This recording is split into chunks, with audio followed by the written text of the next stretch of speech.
That's rolling. Are we rolling? I think we're good to go. Okay, let me get the audio effects in here. Let's get it all started with a big air horn. Okay, here we go. Top of the hour. Happy Friday the 13th. August 13th. And here are your top headlines this beautiful Friday the 13th. The biggest story, according to Twitter, we're going to go through the top. Let's try something new today. We just shake things up. We're still in experimental mode. Several months into this. We're not precious about the format really. So we're always trying new stuff. So let's try. I'm going to go through. There's about 15, 20 headlines that Twitter's talking about, but there's 100 more that they're not. And what we've come to find out is that the more interesting stuff is, the 100 stories that the Twitter sphere isn't obsessed about. And but when I go through these top 15 top headlines that people are talking about on Twitter, everyone of course is free to jump in and comment as always, and anyone in the audience is free to jump in. Just raise your hand, as Suzanne and Vinay and Lucia and everybody did. Mauer's the new kid on stage today. Everybody else is a part of the Tech News Around the World family. We meet twice a day, every day. Click on the title to see the schedule. And we've been doing this for many months together. But I was thinking, while I go through the top stories, of course, everyone can chime in. I'll pause briefly between each headline. And if folks can find their favorite headline from the past, 24, 48 hours from their part of the world, geographically or professionally, that would be nice. It's not a requirement, but that would, if you can find your favorite, it'd be nice to know what your favorite headline is. It's something that you happen to have, maybe can add a little extra context to. It would even be an extra bonus. So, the biggest, and by the way, that's open to everybody listening in the audience, which is if there's a headline that you've seen that you think is of interest from your, and especially if you have some kind of connection to it from your part of the world, geographically or professionally, do let us know. As, by the way, someone named Mara has her hand up, and her bio says she's a global fashion designer, and she's got a mix of Spanish and English in her profile. So definitely part of our kind of global citizen DNA that we have up here on stage. Welcome, Mara, as a first. Paulo. Va boom! Whoa, whoa, whoa! Porque eu vou falar aqui. Whoa. That's powerful. Yes, it's got that Latino power. What's going on, Mara? Aí, abaixa, Paulo. Whoa! Ew! Oh, hi, you guys. I'm so sorry. I did not realize the speaker were open as I joined, and I was. No te preocupas, no te preocupas. Hello, so nice to join you guys. I'm really pleased. I'm sorry for the noise. I was just going Welcome mad on because I stage. thought, I'm gonna go live speaking. Thank you so much for having me. You sound Brazilian, Mara. I am. I was born in Brazil, and I lived in the UK for about 12 years, and as a fashion designer. And I'm back in Brazil, and I work with fashion here. So I have my own business. Okay. Today I work more towards sustainability, and I do recycling on denim. Okay. And it's great to hear you guys. Always big, great news, and I love it. There we go. So do us a favor and let us, I'll come back to you and everybody on stage. I would love to hear your favorite headlines, maybe of fashion tech or Brazil tech or anything like that. So I've got the top headlines this very moment. Let's run through them real fast. The biggest story at the moment is Nvidia says part of its keynote that it did with its CEO back in April was led by a virtual replica of its CEO, Jensen Huang, created by scanning Huang and then training an AI to mimic his gestures, including, and it it showed him in front of his kid. You just have to see this to believe this. The funny thing is this happened back in April. It was so convincing that nobody noticed it. Like really nobody. And when you watch it, you won't be able to tell either. It's he's wearing a leather jacket, glasses, his hair, all of it is not real. It's not human. It's a computer generated twin of him, and they themselves have a tool, and it's absolutely genius marketing for their tool that they have that I saw myself yesterday, where you can design humans to do this kind of virtual replicas. You can design any kind of avatar, or you can try and design one that looks like yourself. If you spent a little time. The one that I saw, it's a little cute app. It looks like Photoshop, but on the right hand side, there's several sliders that go left and right.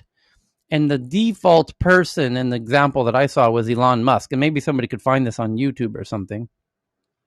And then the sliders, like the top slider in the far upper right corner said male, female. And when you slide it, Elon gets more masculine or more feminine. And if you slide it more feminine, it becomes, more and more and more and more and more, feminine looking. He becomes, it's a very, very, very woman looking.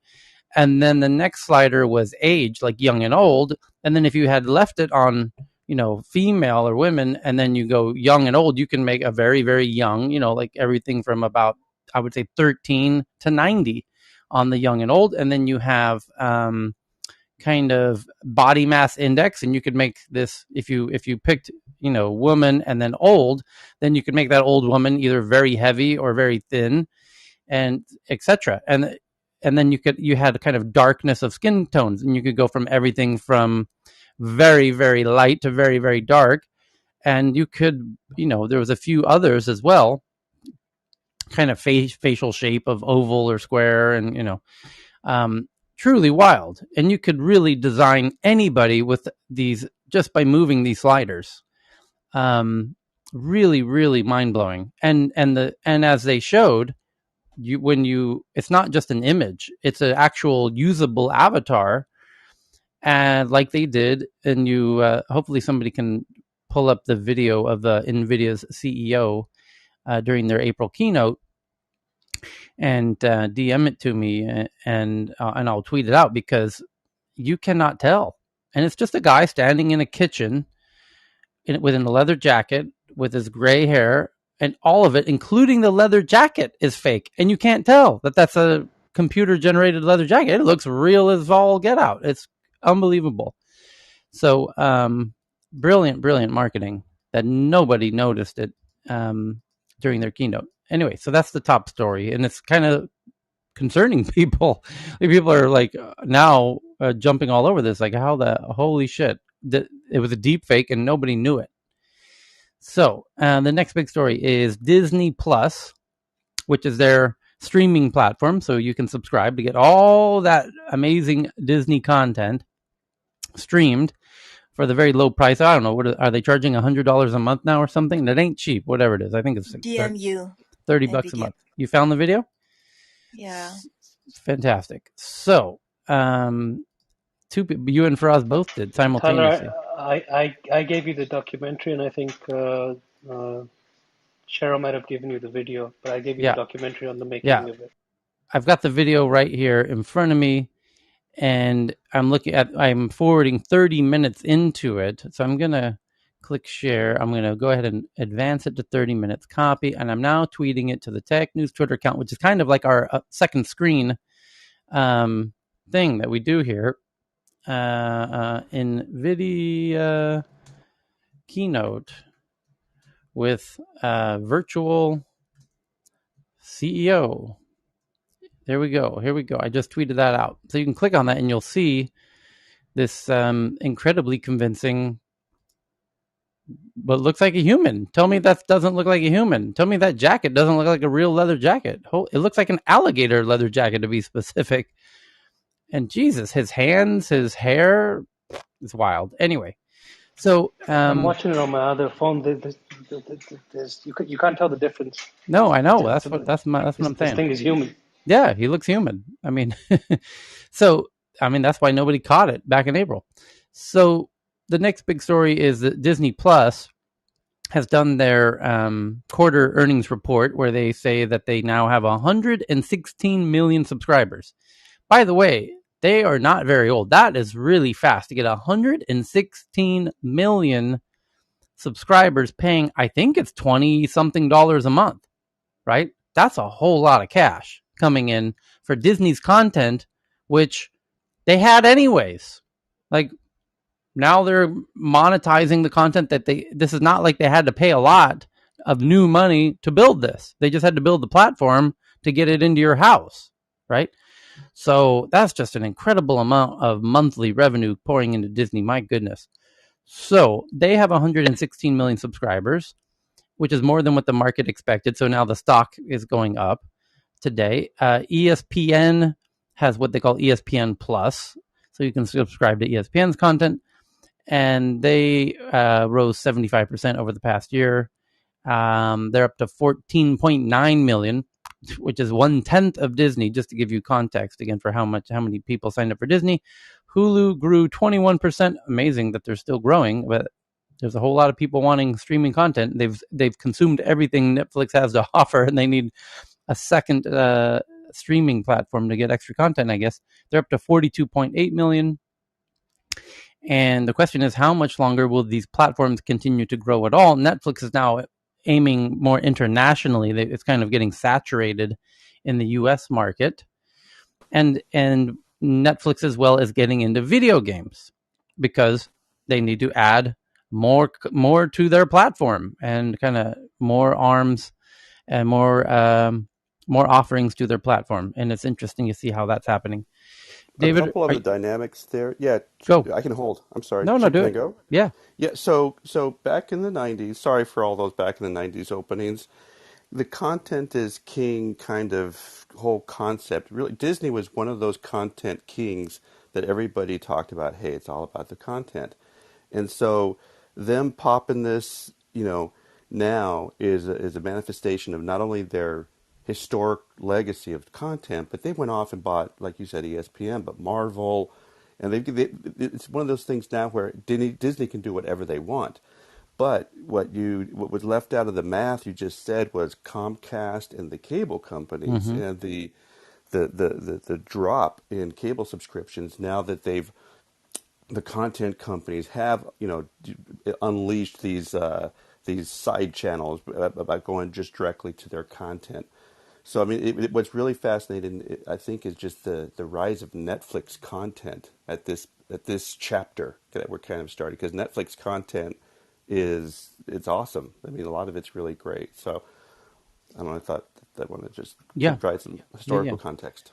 Thanks. Yeah, and Tyler, and when you were saying you posed a question like how much more can it grow? Let me share a little story. I'm here in India right now, right? I think it's the tip of the iceberg still. The U.S. is only 5% of the global population. I had a pivotal moment recently that just was mind-boggling.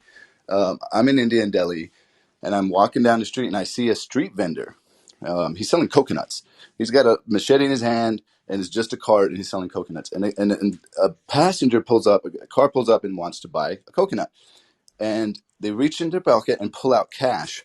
The street vendor has his phone. He's like, what do you mean cash? I don't want cash. Do you have Paytm or Google Wallet? Mm-hmm. And the guy's like, no. He's like, what's wrong with you? Why don't you have this? And I'm like, wow. When the street vendors in India are demanding online payment, they all got phones.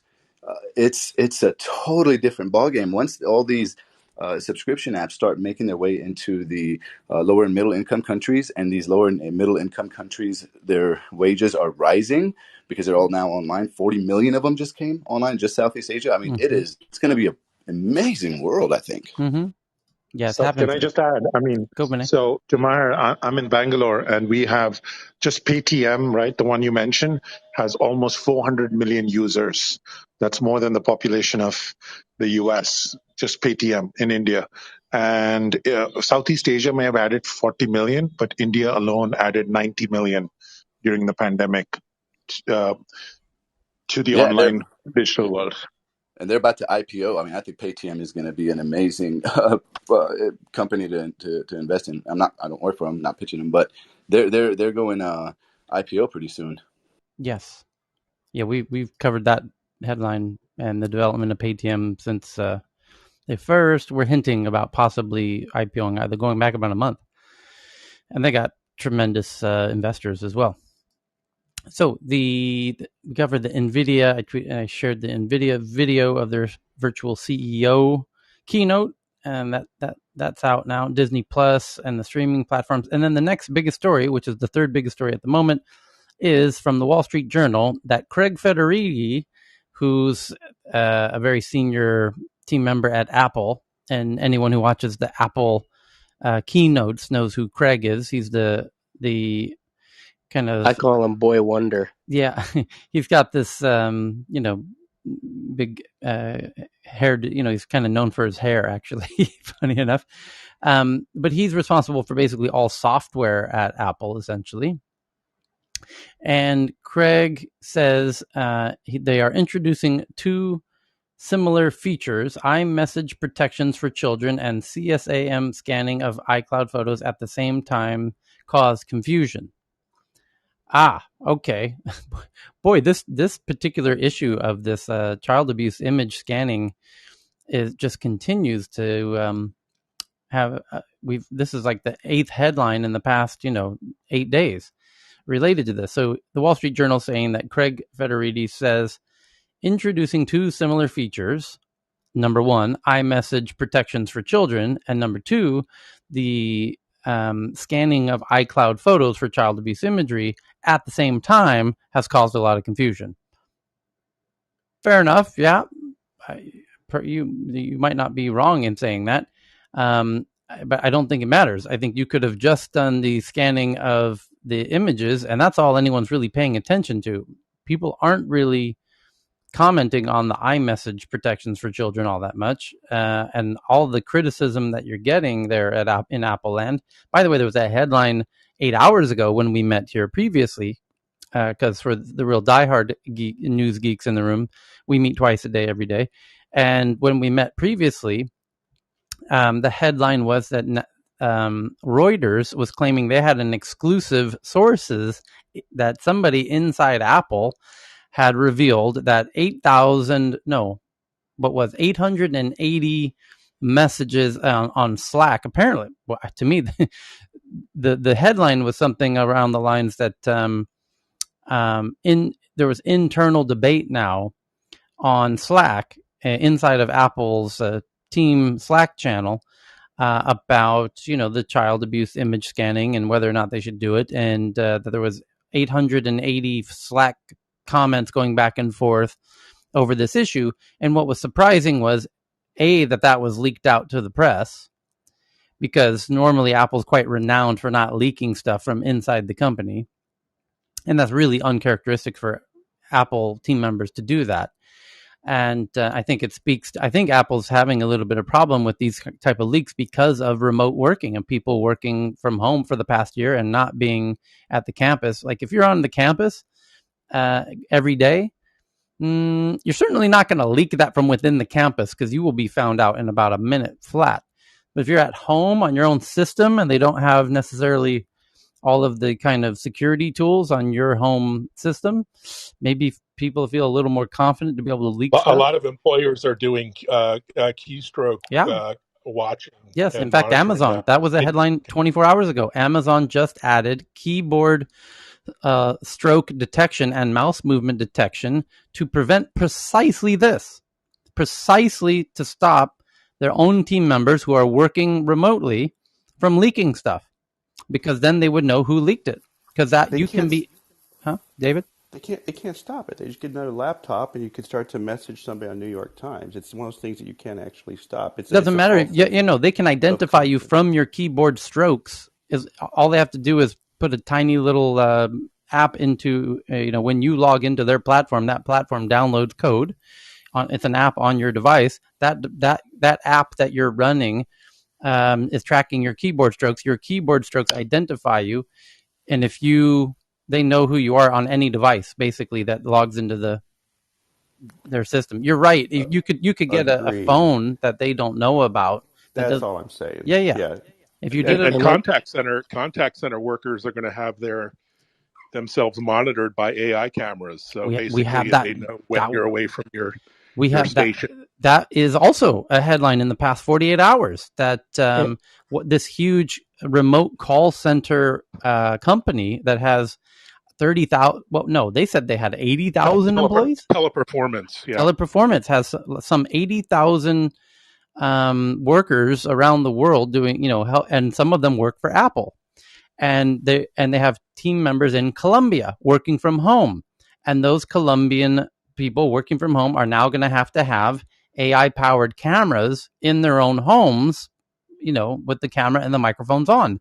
And they were questioning, how do we feel about this? And they're contemplating unionizing to prevent it. The company's telling them, well, if you don't, agree to sign the new contract and put the camera in your home, we can't put you on the Apple support team. We can put you on other clients that we work with, but not Apple. And then when Apple's asked for comment, Apple says, we have no idea what they're doing down there in Colombia. That's got nothing to do with us. We just hired this company, this global company, to help us, get more team members. Whatever they do with their employees is their business, which is an age-old kind of tactic of separation. David? The nature, the context of this leak, though, is different from, hey, we've got the next generation, tech kind of leak. So this is a moral, a moral question that, as we've seen with lots of not just the work from home, but also the, hey, do something about climate, employee, topics. Employee activism, I think, is what there you go. what it's really amounting to. And this is another example of employee activism at Apple that is kind of uncharacteristic. Yeah, because this is the third instance in a month or two, say 6 weeks, where first you had Antonio, who they hired, who was the ad guru at Facebook, and wrote that book Chaos Monkeys, and he used to come into Clubhouse quite often as part of Eric's rooms and the Big Ideas Club, and then Apple had brought him in because Apple wants to build up their ad network, and some team members at Apple put together a signature collection campaign to say they didn't want to welcome him, and then as he had sold his home and relocated and showed up for work, they said, oh, sorry, we're not going to be employing you after all.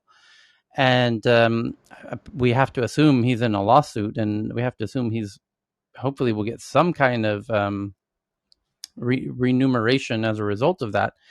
In any case, that was first, and then the Apple employees, when they were told they had to come back to the office September 1st-ish, I believe, Tim Cook sent out that email to everybody internally. And Sid, who works at Apple, who joins us here nearly every day, confirmed that he got that email. And there was a signature collection to, say, no, we don't want to come back to the office, or we don't like the idea of being forced back to the office. Anyways, 3 days a week is what Tim Cook was suggesting. And they said, no, we don't want to do that either. And now we've got this issue where they're leaking the fact that there's a bit of a brouhaha over this child abuse image scanning on iCloud and on the devices. But to Craig's point, I don't know that it matters much that the two similar features of iMessage protections for children and the child abuse image of scanning of iCloud, that might have caused a little confusion, but it wouldn't have really changed much had you staggered those announcements. Tyler, yes. Why can't Apple CEOs just fire these employees? They can. So why aren't they? Why don't they? Yeah. Maybe because they're worried of optics. A bit of optics. Maybe it's not something they've had to consider before, and the employees are, I think, smart enough to do it as a group of, apparently how there was quite a lot of people that signed the Apple petition. They're the really well-behaved kids that are suddenly acting up now. Well, because what happened is they said, you can't use our servers to talk about, this or that. And that's why they are talking about it on Slack now. You But know, it seems like spoiled kids, though. Yeah, but here's my point: is they're smart enough to do signature collections, so because they know independently, if they go to some boss and say, hey, I don't like this, and I'm going to leave if you don't change it. If it's one person, then good, you're done, bye bye. And so that's why they do the signature collection, is to have to protect their own likelihood of being let go as a result of standing firm on this issue. If you have Because you don't see them standing up to all the issues that are happening in the third world, right? With Apple products and stuff, no, production you and do all that. you do in some Yeah, I companies. mean, Some these are do? Okay. highly sought after employees. Google Yes, would love to poach them, or yes, Wow. Microsoft or others. So yes. And And do let's not make any assumptions either, Heyman. There are lots of really rich Yeah. conversations in those places. yeah. They're too busy to do things sometimes too. No. But But to be fair, it's been yeah. revealed. For example, like the Amazon was doing technology related to facial recognition, and a bunch of team members says, "No, I'm not working on this no more." And you're doing work for the government and the NSA at the border, and we're gonna here's 1,000 of us are agreeing that we're gonna leave unless you cancel that partnership or that agreement with the border patrol, and using facial recognition at the border down in Mexico and whatever. They are starting to get into these issues. And by the way, when India was telling Twitter to take down content, Twitter had internally team members saying, "Don't do." It was Facebook. Facebook had an internal campaign where they were telling Facebook, "Don't bend to India asking to remove these hashtags. They have freedom of speech in India. This is not illegal content that the government's asking us to take down. So don't do it." And that puts the leadership at Facebook in a very tight spot when it's not known how many people ended up resigning out of that. But yeah, there are people politicizing a lot of this, and this speaks to the headline that we got into. There was two headlines that we got into, I don't know, 4 months ago, which was prior to the Coinbase IPO. The Coinbase's CEO Brian Armstrong made this was during Black Lives Matter, actually, where he says, "Listen, no political issues at work, period. We have a mission here at Coinbase to bring crypto to the world. That is our mission, our singular, very focused mission. There are several other missions that you can be attached to on the planet, and if you want to attach yourselves to those missions on your own time after work, God bless you. If you want to do it during your work time, you need to go find another company where that's their mission, because that's not our mission. Our mission on our company time that our investors are paying us to focus on is the mission of bringing crypto to the world. And so if this isn't a good fit for you, here's a severance package. It's been nice knowing you." So to your point, Heyman, there is a company doing that where they realized that Americans are getting very bifurcated, balkanized on their political views, and there's a whole lot of discussion and separation and a lot of hot button issues, and they didn't want to create an environment that welcomed that. They want to stay focused because they had an IPO to focus on, and so they said, "Hey, if you want to have those conversations, great. There's so many companies you can go work at that are very welcome to engage those conversations during work." And we could see, I mean, when Coinbase did that, oh boy, did the press have a heyday with that. They're like, "Oh, you're silencing their employees." The press went really strong on them for that. And then a month later, DHH at Basecamp with 37 Signals did the same thing, where they said, "Hey, no more political discussions at work." And it almost seemed like that the 37 Signal team did this intentionally for the PR value, as strange as that sounds, because nobody cares what's happening at 37 Signals or Basecamp. Nobody gives a hoot what's happening. No, why does the press need to know? And who leaked that? Nobody. It was like the leaders of the company themselves stood up on a chair and said, "Hey, we're doing the same thing Coinbase is doing." Well, nobody asked you if you're doing that. In Coinbase's case, it was revealed some employee who wasn't happy about the fact that Coinbase was offering severance packages to team members who felt the need to bring up political issues at work and debate them. Raised it to the press's attention. In the case of 37 Signals Coinbase, where they have this email alternative called Hey, and it seemed like they were intentionally trying to ride the PR wave of getting attention around this political conversations at work, but nobody really cared ultimately. Anyway, but they did a similar thing, and it'll be interesting to see if that how the bigger tech companies deal with this. The thing they can't do is risk pissing off thousands of team members simultaneously, because that gets that can hurt their bottom lines very substantially. Go ahead. One question though, David and Tyler, just with the Shopify CEO, right? Sure. Now he said that let's not be family. This is not a family. This is a team, right? Yeah. This is a workplace. Yeah. Why is it a problem with Apple leadership then? In what way? In the sense that they may be creating this family environment that is not conducive to good business practices. I don't think Apple folks think of themselves in that context. Okay.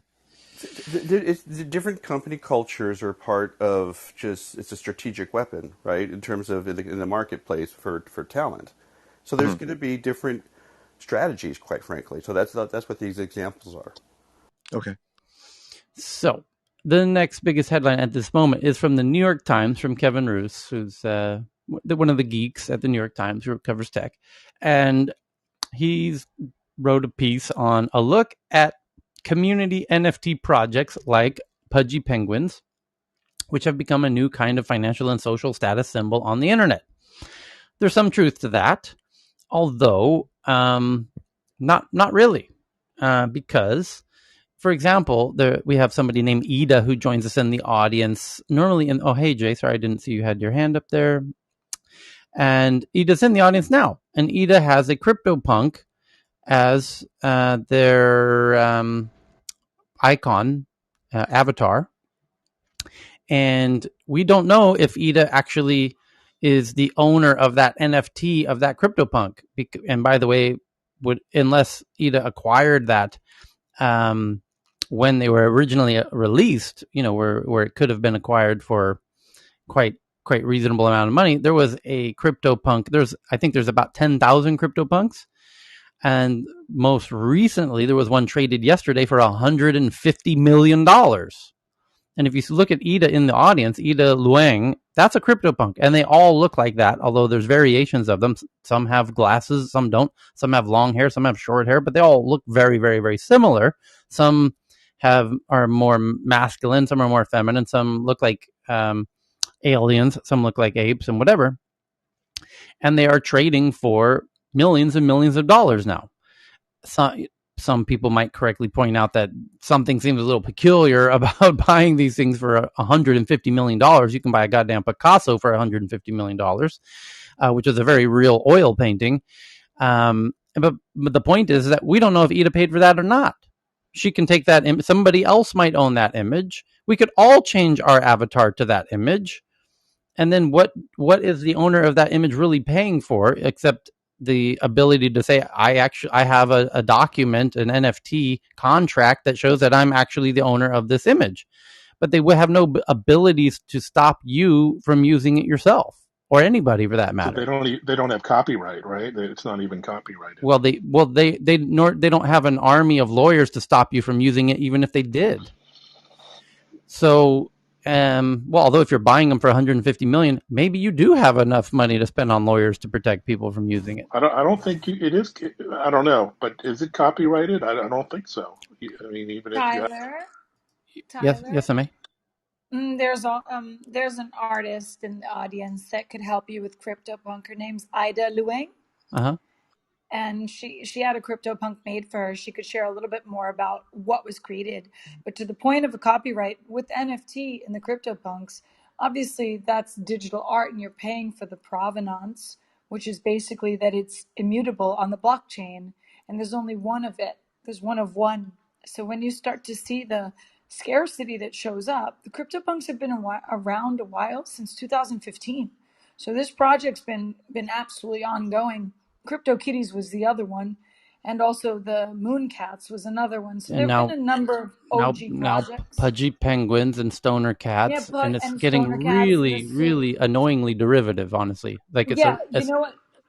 Of course, and you see, it's annoying. I mean, for some it may be annoying, but for others, it's a unique expression of the artist to be able to do something. I'm all for people creating new stuff, but when you go from Pudgy Penguins to Stoner Cats and dorky donkeys and fuddy penguins, and it's just like, give me a break already.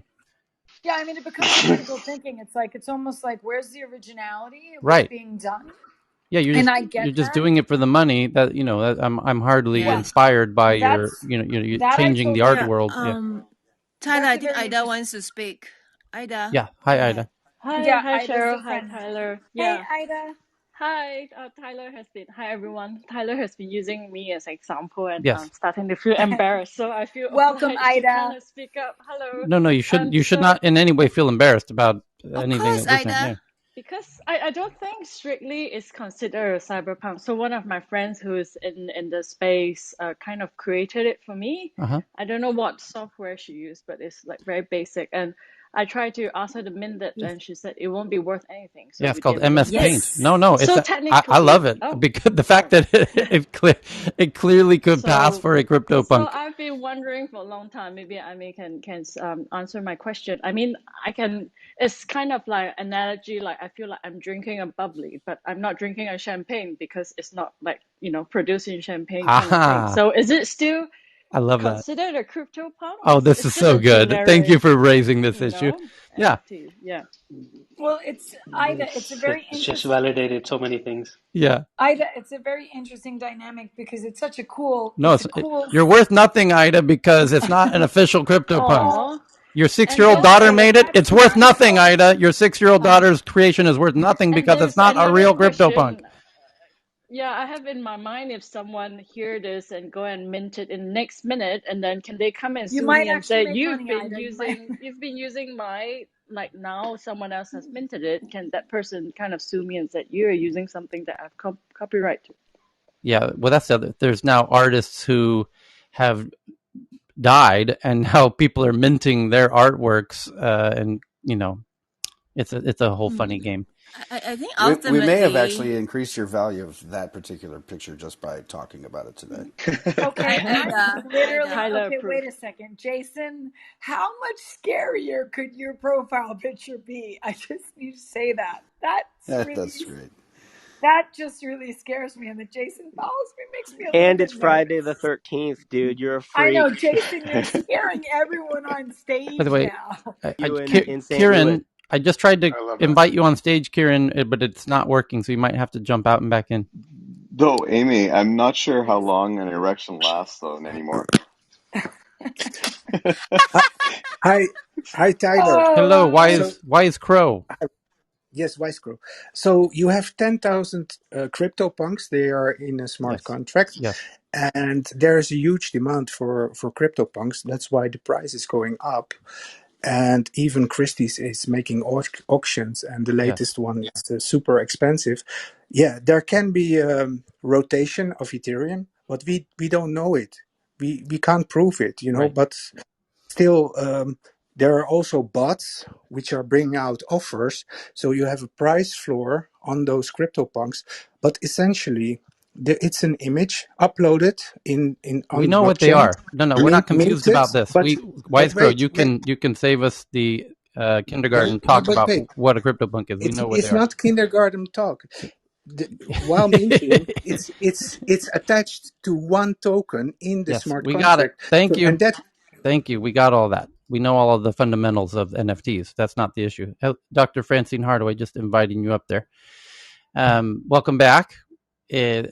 So the Pudgy Penguins, the New York Times story is about how we're starting to see these kind of NFT things as potential status symbols. Although, are they really? Because you don't know if the person using it is the owner of it or not, unless they put a link in their bio that says, oh, here's my Ethereum, my NFT contract. I actually am the owner of it. So the icon itself is not a status symbol at all. Anyone can use it. It's the link in your bio, if you were weird enough to put it there to show I'm the owner of this image, so to speak. Yes. Tyler, a gentleman just BC'd me and basically said to just give you a heads up and share this information that log in with Ethereum once it goes mainstream. Only the one NFT that's linked with the original contract will get that blue verification ticker that you see on OpenSea that's similar like Twitter and stuff. And then the only original one will be verified. Yeah. Yeah, but who cares? Thanks to Lucas. For people outside the blockchain, they don't care.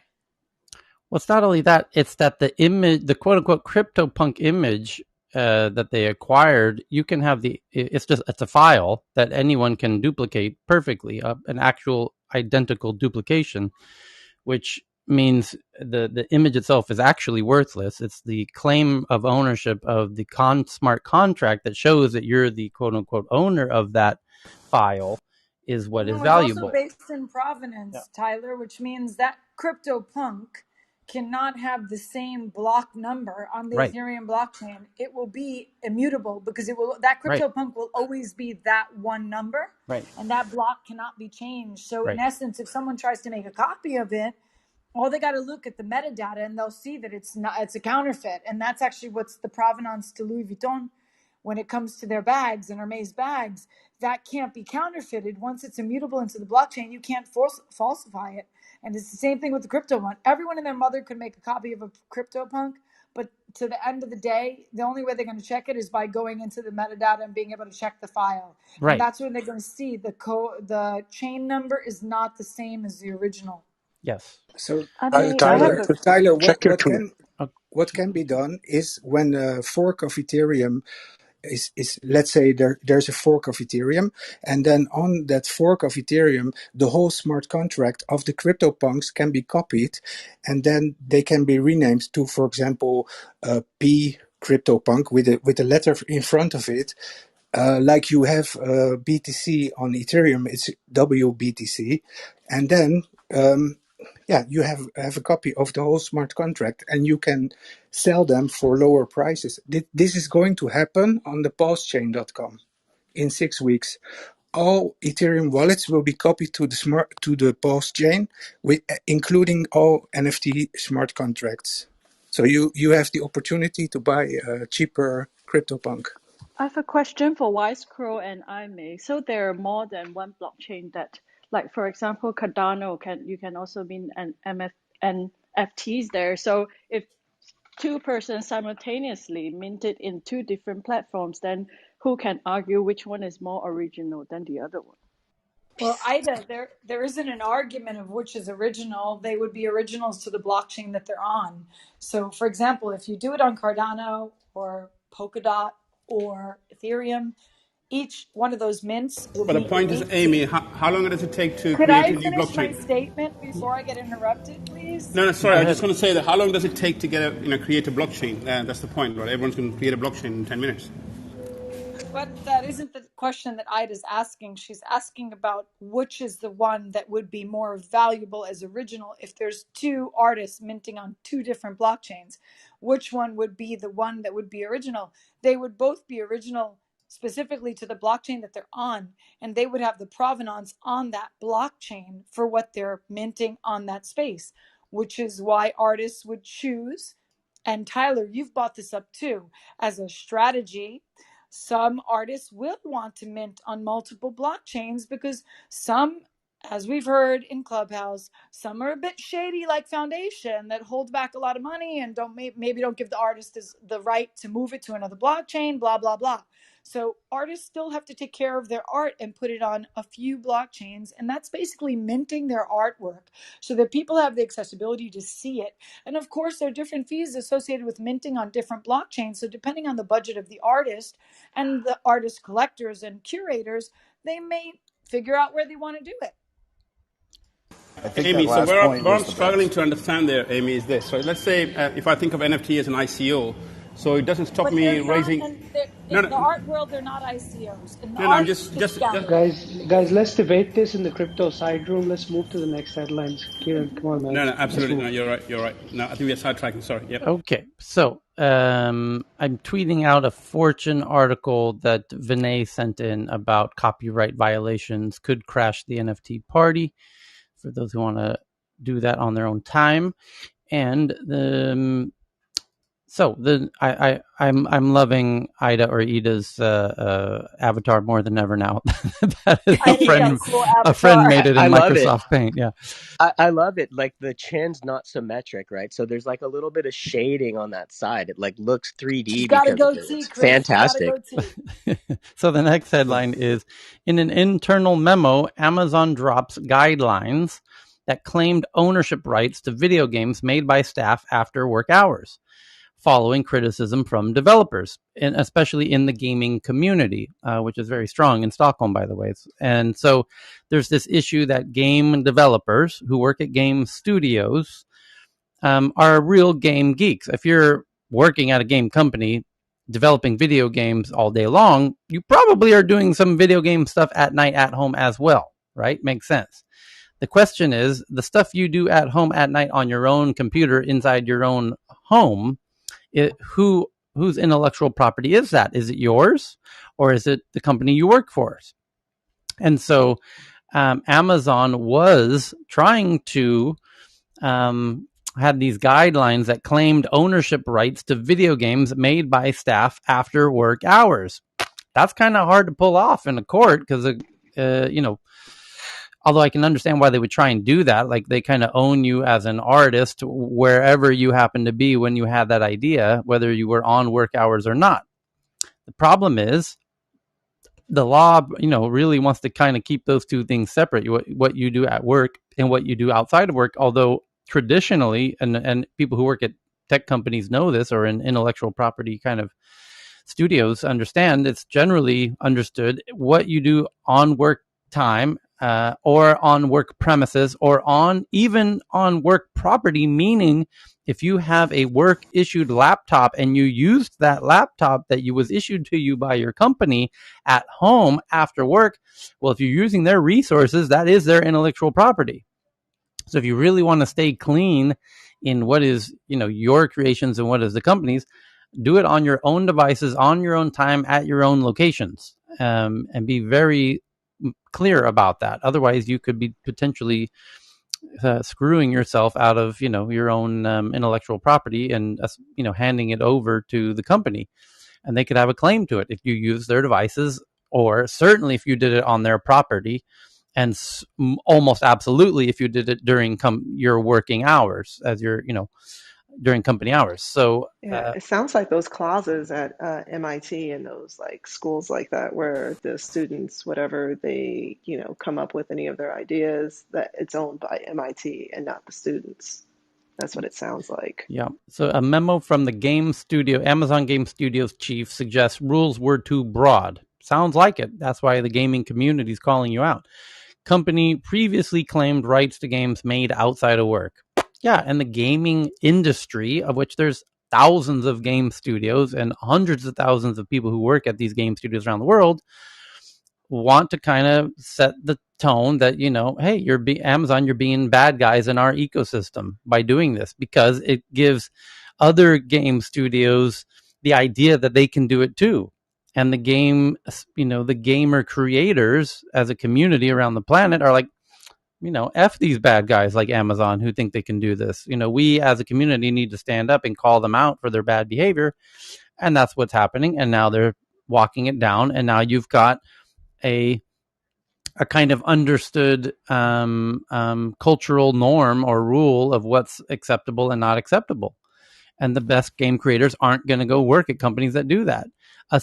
Just to give you another example, in startup land, for lack of a better word, between startups and investors, it's now understood that startups should not ever pay to pitch investors to pitch them. You should not ever pay money to pitch investors. As a startup, you should never pay to pitch an angel investor or a VC ever, ever, ever, ever. And good angels and VCs would never, ever, ever let you pay to pitch them. And yes, I know what Keiretsu Forum is, and they're all a bunch of fucking shysters. And that is a completely bullshit, really effed up, screwed up thing that they're doing. Thanks, Tyler. By trying to Tyler. You saved us a charge lot of money. startups to pitch. Holy shit! Run away from that like the goddamn devil. That thank is you, some Tyler. really. I literally was, that's on our roadmap next. So thank you. Don't ever fall for that bullshit. Holy shit! And let me just say, when that issue came up back in what year? 2007. When Keiretsu Forum got started, and there was other. By the way, it's not just Keiretsu Forum. There were conferences that had part of their business model to, if you wanted to pitch at their conference where they have 1,000 or 2,000 people in the audience.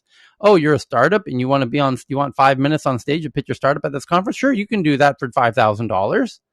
And so you're two emails today. Yeah. 2 emails today, exactly that time. Yeah, you're paying to pitch at this conference. Again, never, ever, ever, ever. And they're claiming, the conference organizers saying, oh, but we've got a lot of great investors in the audience, who, by the way, we invited them in for free, or whatever. And now we can charge startups to pitch at this event. And we can say, guess who's in the audience? And these people that you want to pitch are going to be in the audience. So why don't you go ahead and pay us, $1, $2, $3, $4, $5,000. So Jason Calacanis, who invited me into Clubhouse, look at the bottom of my bio. He's at Jason on Twitter and at Jason on Instagram. And myself, together with TechCrunch, got together to create the conference.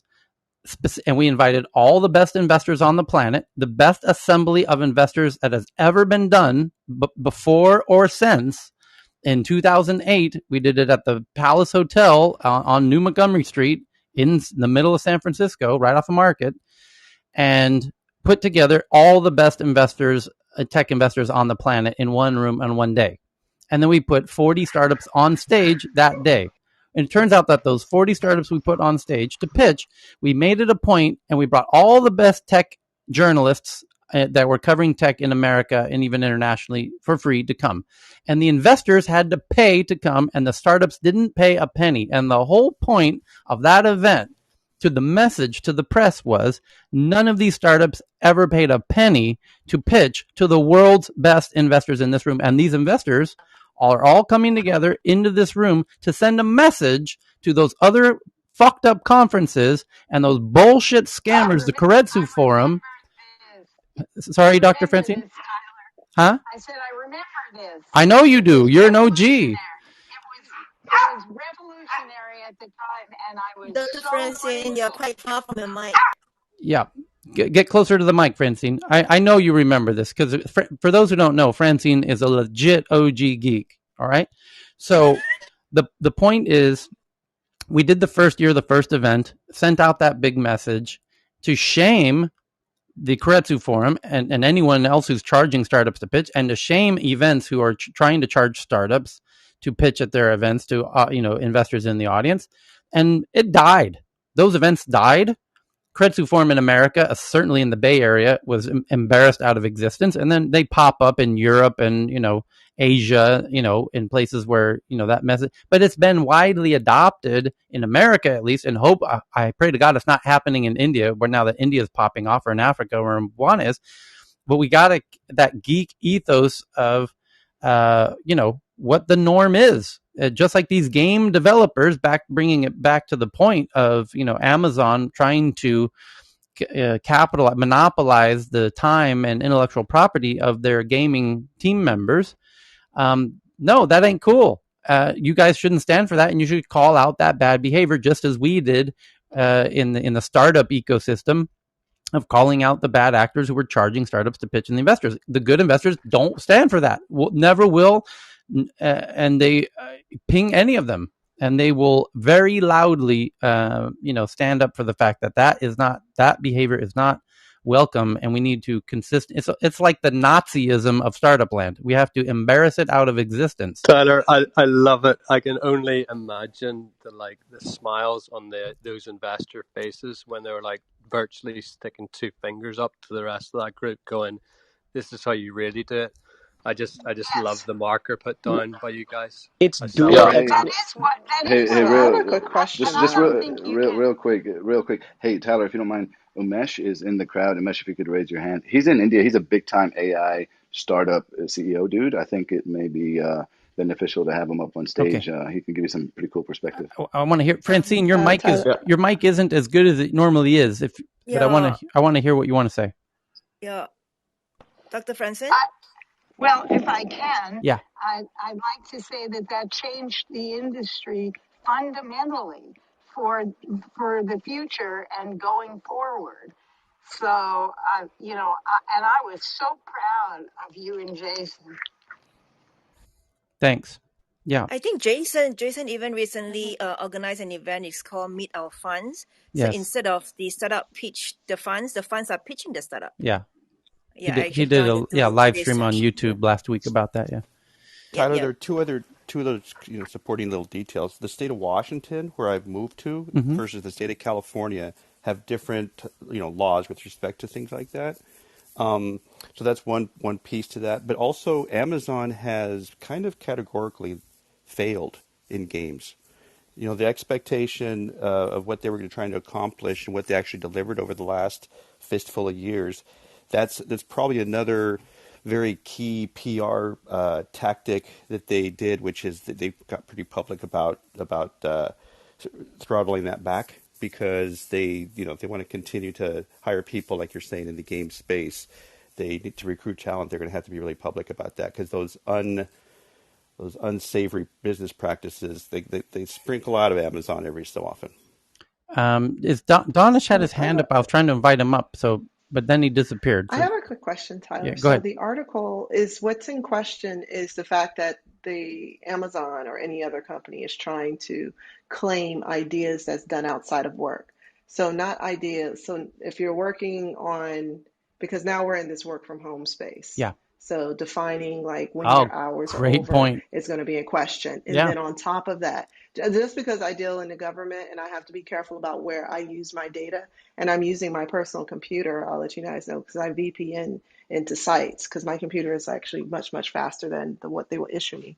So I wanted to say, but if I am using an issued laptop from a company, which you should not be doing. If you plan on designing something on your own, you really need to use your own property because you sign documents when you first start working there. I believe it's under, it's typically in your IT policies when it comes to security, but they tell you specifically that anything that's done on a company laptop or government laptop is actually, or on their network, is owned by them. So it's up to the user's behest to not use company property to design, to work, or do anything that's personal. Hell, that actually even includes emails.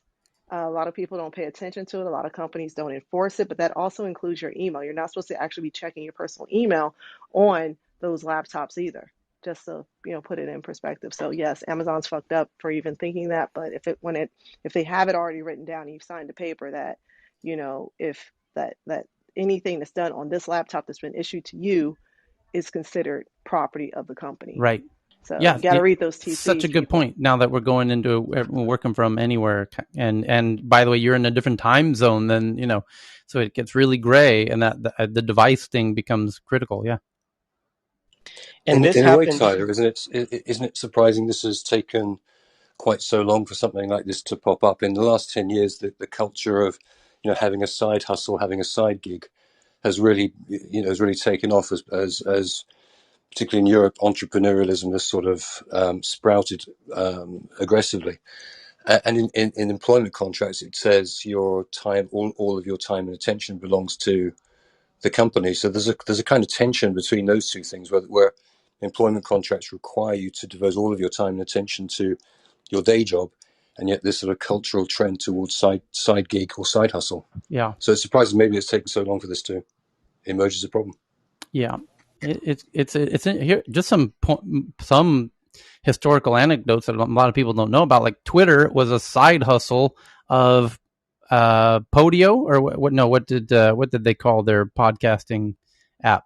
Evan and Biz and Jack. It was really Evan's thing.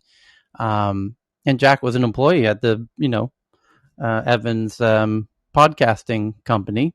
And they were dying, and it wasn't working, and they had to brainstorm sessions. And they're like, we need to come up with something new because we're too early. They were way too early for podcasting, and we're trying to do a podcasting company, and it wasn't sticking. They were too early, as usual, because they're all totally brilliant individuals. And Jack had this idea for Twitter. Okay, well, let's try it out. And it was just a little side hustle that, an idea that he had. Well, it was his idea, but he did it on company time. He brought it up during the company brainstorming session of, what other things could we do? Anyone have any good ideas how we could pivot the company? And, he and Biz did it on their own as two individuals separately, kind of, even at their house, whatever. But it was done under the context of, as employees of the company. So the company pivoted. And then they told the investors, hey, we're pivoting the company. They like the idea so much. Hey, if you don't like this new idea, that's fine. We'll buy you out. So you won't be part of this new company, Twitter. And, that it got very strange. And then you have Notch, Marcus, who did Minecraft. He was working at King, which had Candy Crush. And, good on the Candy Crush team, who are by the way, are fantastic fellas, Sebastian and Thomas, who they speak in my events many times over the years. And in fact, they sponsored the very first year that I did the event in Stockholm. And God bless you guys. Thank you that, enabling me to do what I did in Sweden. And God bless them that they didn't try and claim ownership of Minecraft, because Marcus came out of King Games, who's the makers of Candy Crush. And then he went, independent and did Minecraft. And they could have been like, oh, we saw you working on that on your laptop one day at work. We own Minecraft. I mean, they didn't do that. Honor and shame, like those are important in any kind of transaction, business, because you only get so far with bullshit. Yeah, but my point is with startups these days, people hear the word startups, they start hearing, cash register sounds when they hear the word startup. Did you know what I mean? That you hear the word startup, and people hear this sound in the back of their head, like, oh, you're doing what? You're starting a little, huh? I want, how much of that? I'm 50% of this thing, right? Yeah. You used my phone to start that thing, right? So people got to be really smart about this and watch out, because Amazon, especially with this whole work from home, work remote, all that jazz. So just be careful. So, and by the way, yeah. Sorry, Tyler. I think Google intentionally asked their staff to spend some hours a week to create new ideas for themselves, right? Right. Yes. Google, yeah. Oh, yeah. And that's a really interesting point, Cheryl. Yeah, they used to be called the 20% time, where 20% of Googlers' time was used on their own projects at your desk with Google laptops. And you think that was, and that was the very early days of Google, where they were needing to grow Google into what it is today. And some of the things that came out of that were Gmail, for example. And many of the, Google Docs, and a lot of the things that came out were employees, coming up with ideas, Google Photos, blah, blah, blah, blah, blah. You think that was them being nice to you to let you play around on your own time?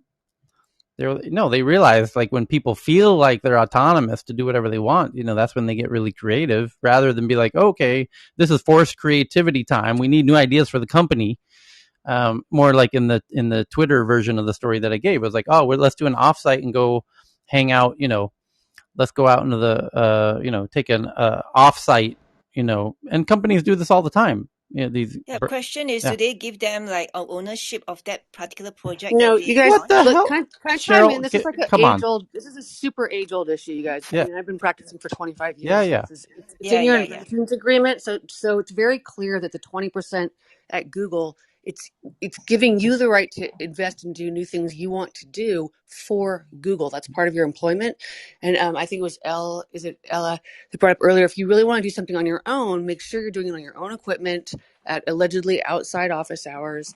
Don't use any company. This all started because people are doing work around the clock, as you say, and you have a lot of information from your company that you're doing. So if it's related to your work, they're going to own it. If it's off, you can't argue that you did it at 11 o'clock at night. But if you're doing a wholly separate side hustle, arguably that's not going to fall within that. It's not that, if you want to keep it clean, again, don't do it on their computers. And the example you gave there, Tyler, Twitter, I mean, they suggested it to the company. So I would say, yeah, it's definitely going to be theirs. The Google stuff, sure, it's going to be theirs. Minecraft, they could argue it's a wholly separate game than Candy Crush, and they did it on their own.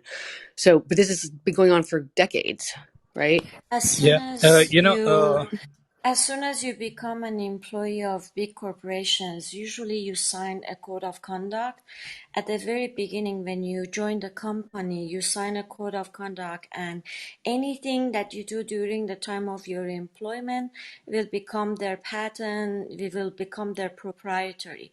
So whatever you It's the do inventions during agreement. your, It's the unless inventions the agreement. It's business, stronger than the code of conduct. It's actually in your employment agreement. The unless the code of conduct is business, a policy. let me It's your. finish. Unless you unless the business name or something, the idea is under somebody's name, until and unless you're under their employment, you cannot have anything on your own. That's true for most of the corporations. No, So it's can the can inventions I add another agreement, and twist to you can this? file the patent under your own name, but you, in your inventions agreement, which every single employee signs, it's going to say you assign your patents to us. Again, you got to carve it outside of the work scope, and as everyone's discussing here, it's more prevalent now with the round the clock hours and the gig economy and stuff. So people just need to be more careful if they really want to try and claim something separate. It can't, and also distinguish it from what they actually were hired to do at their work. And then also, Ella brought up another really good point, which is anything you do on a laptop, a work laptop, they either own or have access to, especially your emails. So people don't get that. They own all of your emails. Anything you say in email is not your property or confidential. They're usually, any big corporation is monitoring those at all times. Can And I also, add it's another not layer to corporations this, only. Tyler? Hmm? Tyler, can I add another layer to this from the industry I'm in? Okay. It's not just equipment, but also if the company, let's take an example, if the company invests in your skill development for work, let's say in blockchain certification, and then you choose to, on your equipment, use that skill to do something else on your own, the company actually does have a claim that we invested. So there's a new trend in edtech, particularly in personal adult skill development, where people are saying, no, thank you. I will pay my own to go learn this technology rather than be sponsored by the company, because then you can claim that the skill was learned on your behalf. So that's starting to But I happen would like already. to add to that though. So the nuance with that particular policy is mostly around like if they pay for some type of education or training, and it's written down there. That's why they whoever that might is dealing with that could probably fight it. So the company policy says that you owe them X amount of years of service, not that they have access to whatever you create using that skill. It's more like you're more like indentured to work for them X amount of additional time of that. And if you don't meet that time quota, you have to pay the money back for that education. At least that's how it is in the US.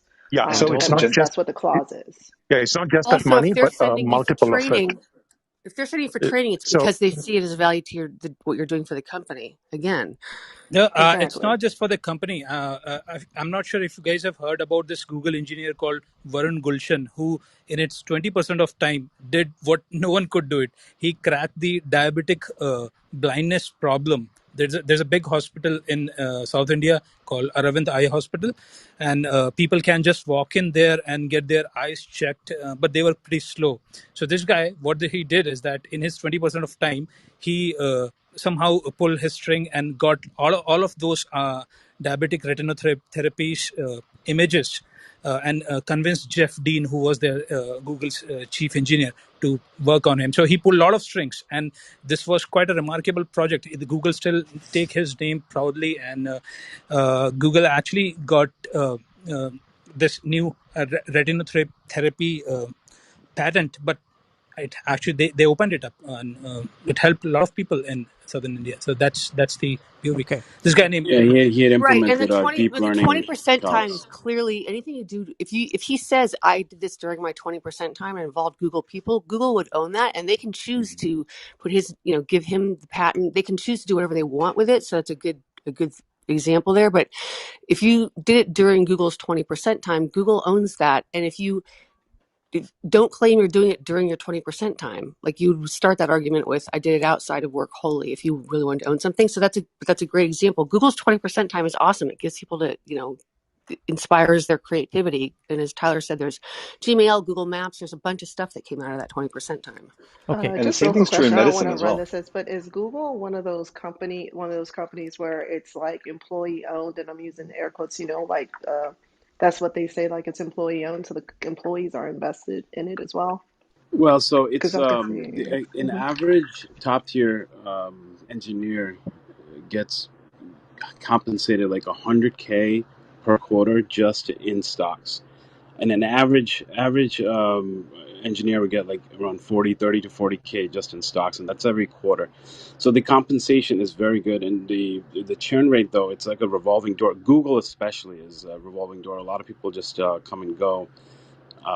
But it's not really, I mean, like your air quotes, it's not, they may make it seem like that or say that, but at the end of the day, we all know Google is making No, tons of money. it's a public company. So as you said, their ownership is the stock that the company gives them, but they're not air quotes public, The employee owned. tech companies are Exactly, yeah. very smart about using shares to try and keep people at the company in what we call Exactly, that's what I golden was getting at. handcuffs, where they give you enough equity in the company where you feel like you haven't. I mean, even Starbucks does this, by the way, with their team members, where that's why Starbucks has a lower turnover than, say, other a normal coffee franchise. So, or McDonald's, for example, where the employees really don't get any equity in the companies, but Starbucks do get just enough to make them feel like they have a little bit of a stake in. It's clever how it's a very So Tyler, Exactly, yes. that's what I was do, getting do at. they The lose their employee do feels they empowered. They'll Yeah. keep giving their ideas without any quar Right. Oh, without by any the way, the quarrel. guy who made the Frappuccino was from my local Starbucks in Santa Monica on 3rd Street Promenade. He got a gold Rolex for design, creating the Starbucks Frappuccino. By the way, go ahead. is the like this misspelling of your name in the contract of Starbucks? I'm just curious. Say what? Like the misspelling of the name, like if a misspelling of a Or the customer's name, is it part of the mispronunciation of the contract? name too. I don't Like know. on the cups, you know how they misspell the names? I can see why your Oh name. yeah, they I stamp can your see why name. you might have an issue with that, Hammond.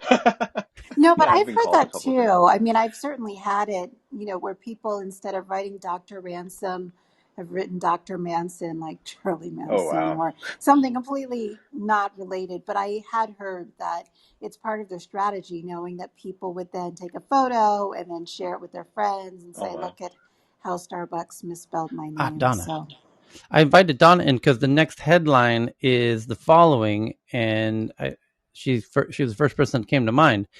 Circle announces intention to become a bank fully regulated by the Federal Reserve, the OCC, and the FDIC, which could make USDC a de facto central bank digital currency. Crypto giant Circle has announced its intention to become a bank fully regulated by the Federal Reserve.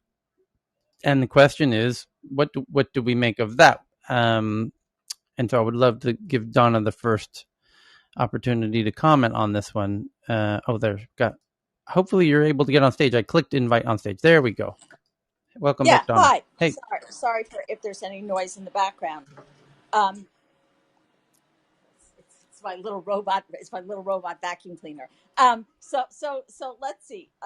Well, Circle wants to be a bank because if you look at what any of the proposed regulations are, it's squarely at stablecoins, and that stablecoins would have to get a license from the Fed. But if you're a bank, then you already have the requisite licensing from the Fed to be able at least to act like a bank. Now, that doesn't mean that will cover all of the issuances of the stablecoins. Circle is, just so that people understand, it's not unregulated at the moment. It is regulated by New York. The New York State DFS, Department of Financial Services, regulates Circle, and they do whatever they do on a quarterly, monthly, or whatever the rules are basis there. But they want to get ahead of the curve because they know that there's regulations. There is a bill at the House under Representative Byer, and it points to stablecoins in many ways in which they would have to get banks to be licensed by Treasury, et cetera. So I think it's Circle getting ahead of the curve, and there's no reason why not. They have the money. They want to be. They are going to go do a SPAC. So put everything in there and be regulated in a way that reduces the uncertainties and enables you to be having the longest amount of longevity around. Okay. Thank you for that very clear background on that. So the next big article at the moment, and I just got to do a quick little research on this. I'm almost certain. Oh, yes. Okay, good. So the next headline is, and it says it's breaking news. People are talking about equity management software company Carta raises $500 million, led by Silver Lake, at a valuation of $7.4 billion. Carta is a way, they've kind of pioneered this way to have digital shares. It makes it very easy for people to do all of their transferring of shares and ownership of shares. For example, from the Wikipedia page, it says Carta specializes in cap table management and valuation software. The company digitizes paper stock certificates along with stock options, warrants, and derivatives to help companies, investors, and employees manage their equity and their shares while creating a real-time picture of company ownership. The company also operates the Carta X private stock exchange and issues studies, and so it makes it possible for people to exchange their shares even before they've IPO'd, essentially. So remember that event I was talking about that Jason and I started out back in 2008, where we were, had startups pitch on stage for free, absolutely for free, and the audience was, the best investors of all time. Well, in the third or fourth year of that event, there was a company who pitched on stage called eShares. And that eShares company is now today Carta. And this is Carta today, is now just raised $500 million at a $7.4 billion valuation. And we love Carta. Like startups Yeah. really love all Carta. startups love Carta. It's we do fantastic. too, Chris. Yeah. Bloom uses Carta too. Yeah, they're great. And a special shout out to Manu Kumar, who brought them into the event. And Manu used to come every year to the event. And Manu is a fantastic investor. And he found eShares. I believe he still is the chairman of the company, in fact. And he was at Menlo Ventures. He might still be.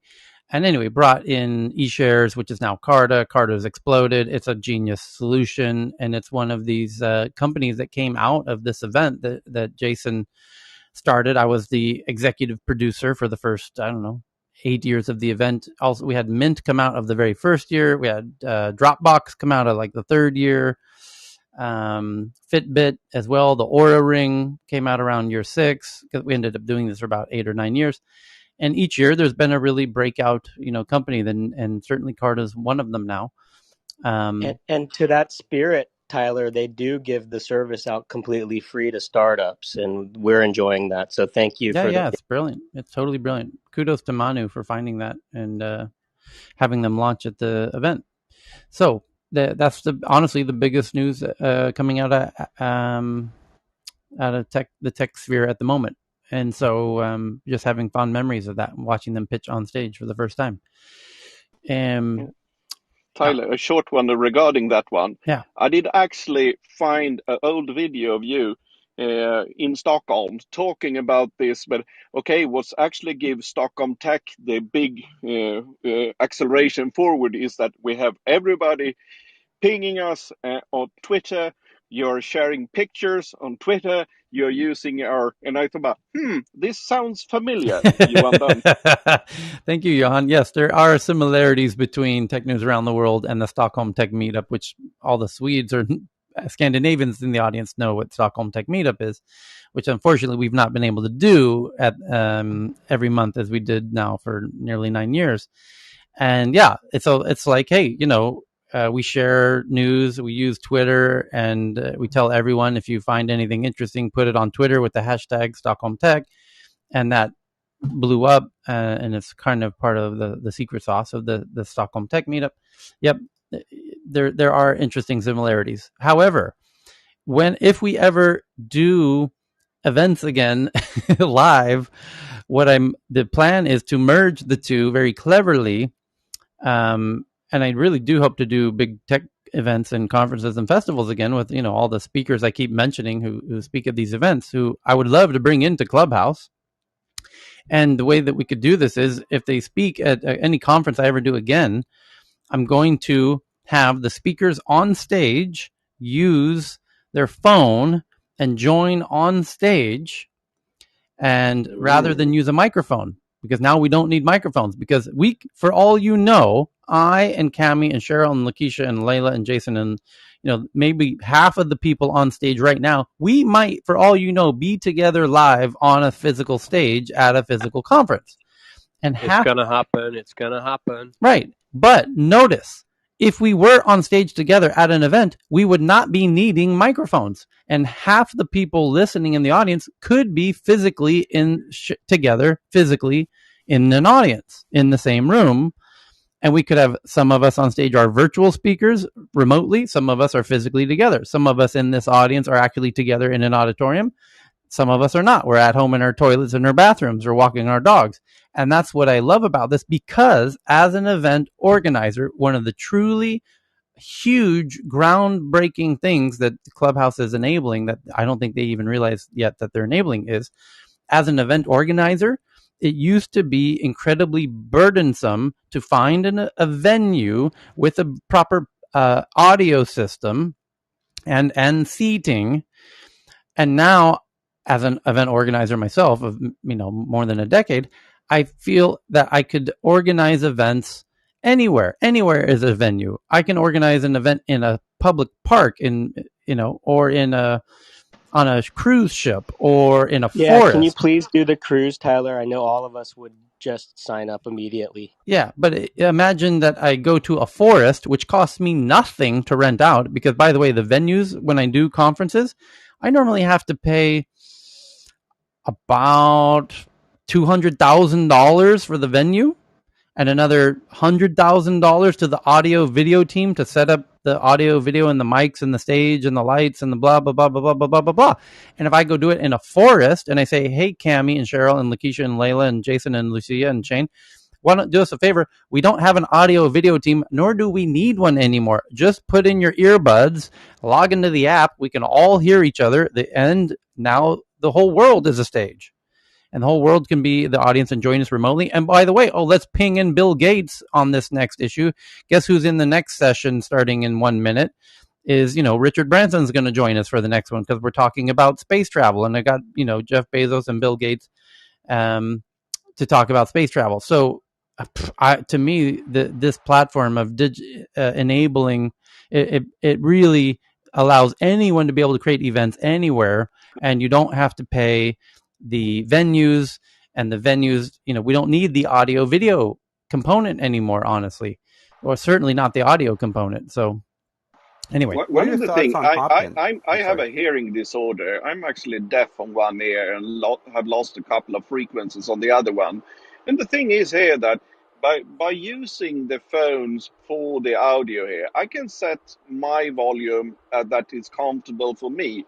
In an auditorium or a venue where you are in a seminar, you need to have enough of speakers, enough of volume so everybody can hear you. Hear everybody, the ones that have good hearing, they can have a lower volume. Right. Us that need a bit more, we can actually have that. And it's echo-free. There is no dark sectors where you have the different interference in between the different speaker towers that you can get at a concert, for example. You are done. Thank you.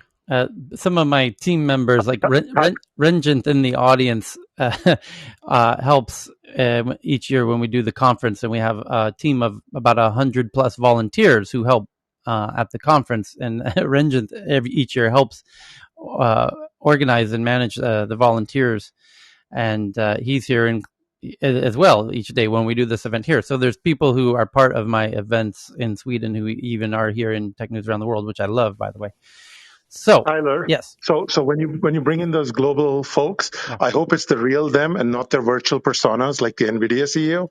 Yeah, we'll never know. Yeah, that's going to be amazing. We'll never know. Hey, yeah. So if if you get an amazing speaker, and now they might just send their virtual avatar version, and we will never know. And that will be amazing, because then as a conference organizer, boy, all of a sudden I'm able to get everybody to it. Elon Musk's everywhere. He's speaking at 20 conferences simultaneously. How's this, which, black magic even possible? So fantastic. What are your thoughts about Hopin, Tyler? Yeah. And some of those newer kind of refreshed generation event platforms? Well, they're certainly making a lot of money from investors anyway. I think they're cool. I think even to me, what's ideal is this kind of format that Clubhouse deserves a lot of credit for pioneering. With the exception that I would love a tiny little screen above our heads on the stage to be able to share content there rather than forcing everyone to the Twitter account to see the recent tweets. I would love to be able to show the headline I'm talking about and a screenshot of the article right above our heads. And whether it's a YouTube video, which oftentimes it is, and I'm telling you, you have to see this YouTube video that we shared yesterday right above our heads, or so a little video stage content piece of I could share images or videos or links above my head. Then it's this done. and not Teams or Zoom or WebEx. Right. You really This think is just this? so much snappier. Like I just poked in right now to say something real quick. It didn't lag. Yeah. So I love it. And at the same time, how do we create the meetings outside of the meetings, though? Because, I mean, of course, what we do here in tech news is always engaging and it's fun and it's fresh, but here's how. often for me, it's the meetings outside of the meetings, in the coffee shop, on the beach sometimes, depending on the Coconut location, beachy where the barbecue. connections really happen. Yeah.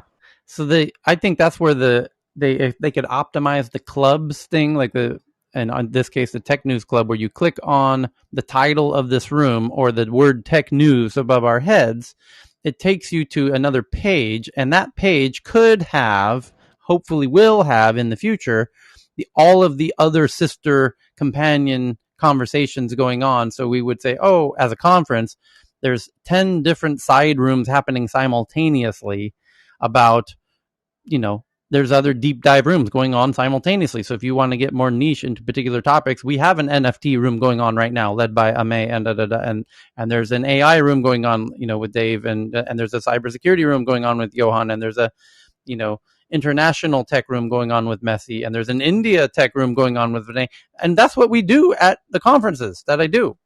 And so so those are the concurrent sessions. That's what we call them as academics. We have the plenary, which are the main stage, and then the concurrent. But then I'm talking about like the just hallway. bumping into people in the I know hallway. what you mean. Like, do you think you're going to go into this room? I don't know. Do you want to grab a cup of coffee? In between rooms, yes. Yeah, I think that's where a lot of the magic happens at conferences. We're well aware of that. Yep. Lakeisha, that's what I proposed. I was asking Tyler about Hopin, and there's a number of others. They've segmented those different types of conversations, so it is kind of interesting. It's great. I mean, it's not just interesting; it's freaking awesome. Yeah. Okay, so we got to get back into the headlines here. So, hold on. So the next big one, we talked about Carta. I got distracted. Quickly, yes. Quickly, I think I would recommend you to. No, I was just saying, Tyler, you are very well positioned to start something like Ops as a service, or going forward, let's just start up as a service. Okay. So the next headline is from the New York Times, how soccer industry database called Transfer Market arrives at its highly influential player evaluations, even as data is crowdsourced from volunteers and staff. And that's genius. Because it's kind of like a Wikipedia for profit, where you've crowdsourced the work of all of the data collection. So it's a soccer industry database, Transfer Market. By the way, TechCrunch did a little bit of this with Crunchbase, where all of the transactions that happen from startups and all of this, and a lot of it is their own data that their journalists are building. So they found a way to monetize what their journalists are doing.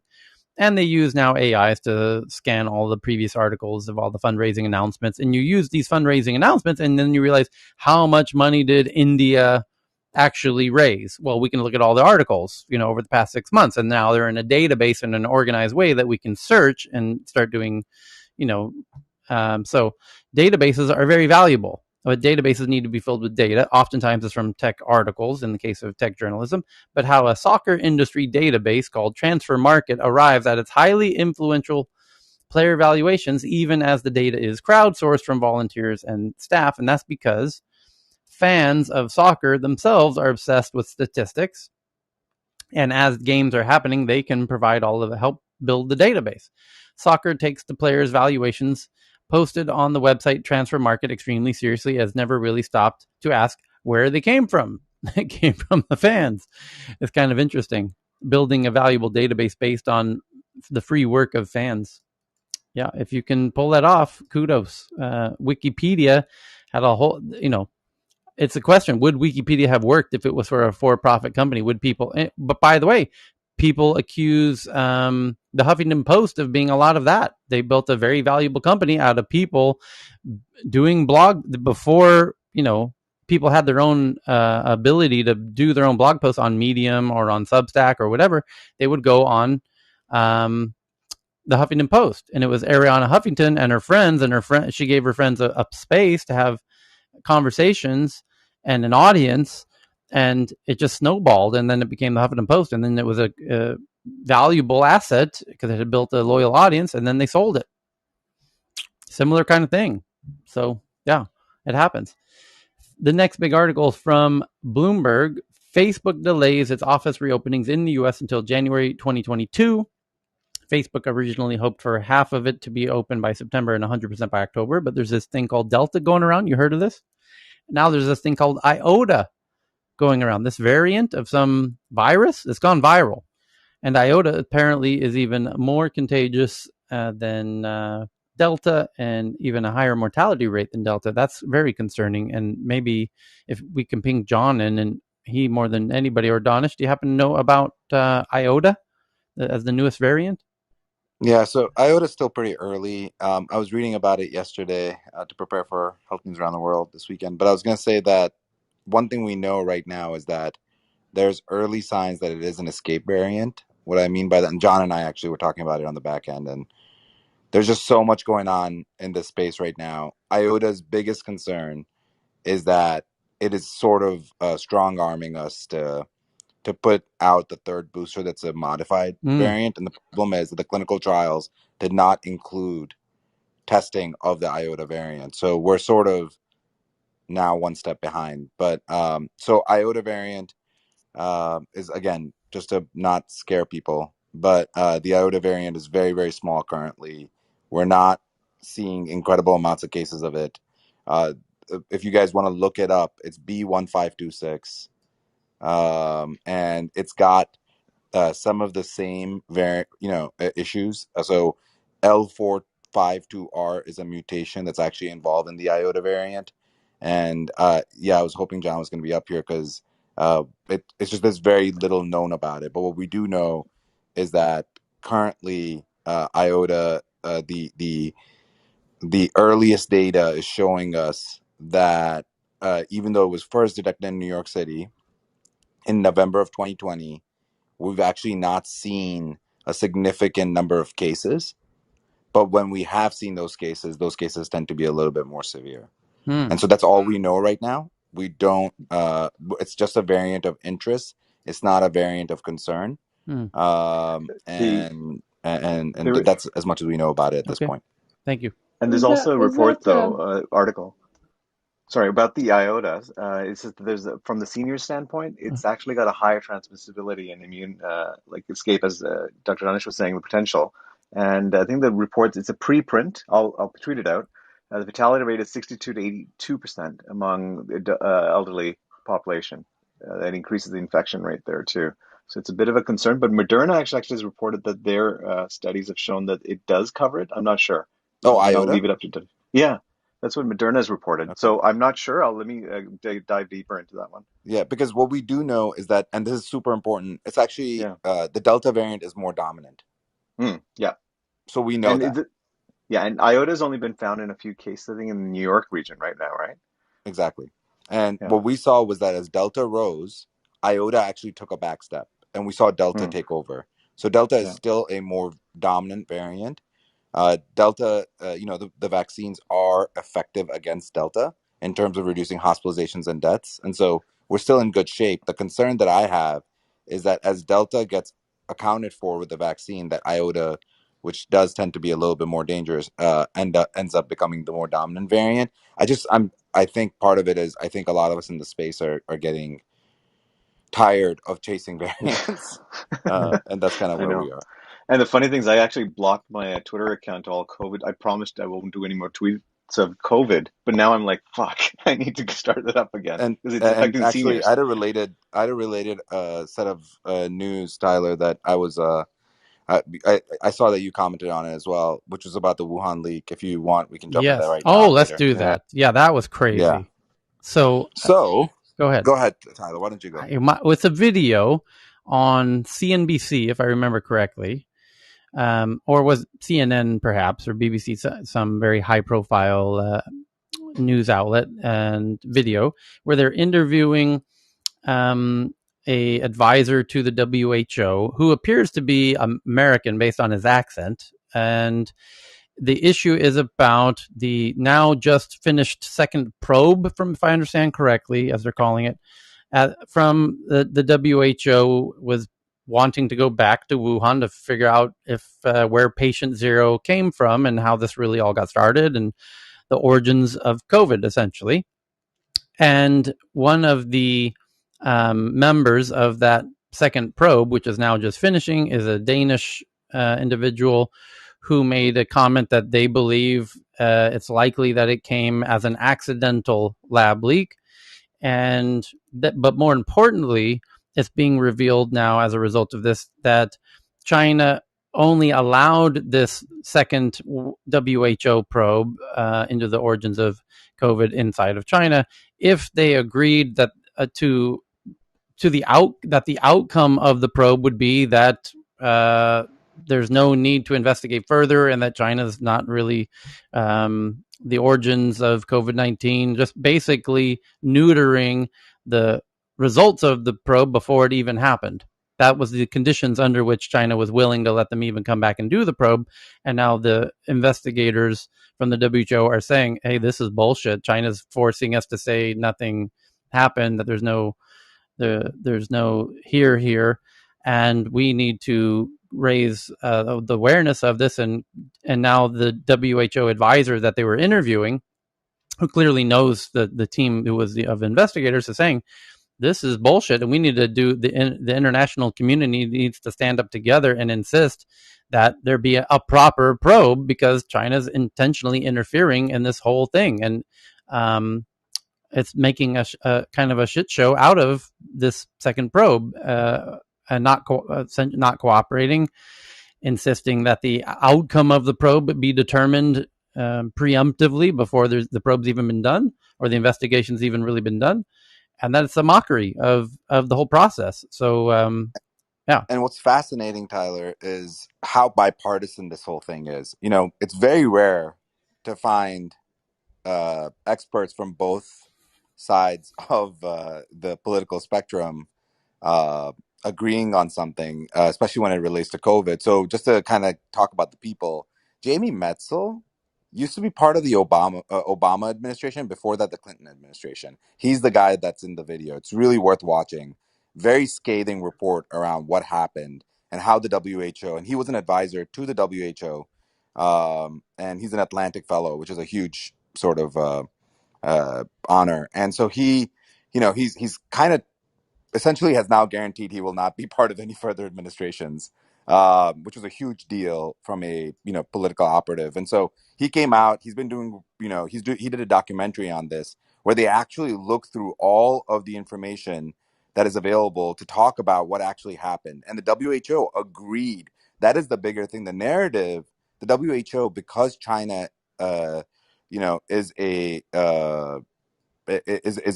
active member now of the WHO, uh, you know, the WHO actually agreed to this.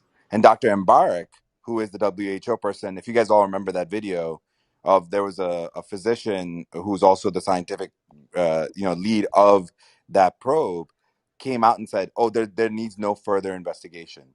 And anybody, and again, if people know my political leanings, I'm definitely not right leaning. But despite different people like Redfield, who I don't like, he messed up CDC's response to the pandemic. But Redfield was ostracized around the entire medical community for saying, "I think this might be a lab leak." And actually, I tweeted that out, that he recently is saying, like, everybody went after me when I said this, and it was so politically dangerous for him to do that. But he did do that. And now we have somebody, Jamie Metzel, from the other side saying, oh, no, this was definitely going on.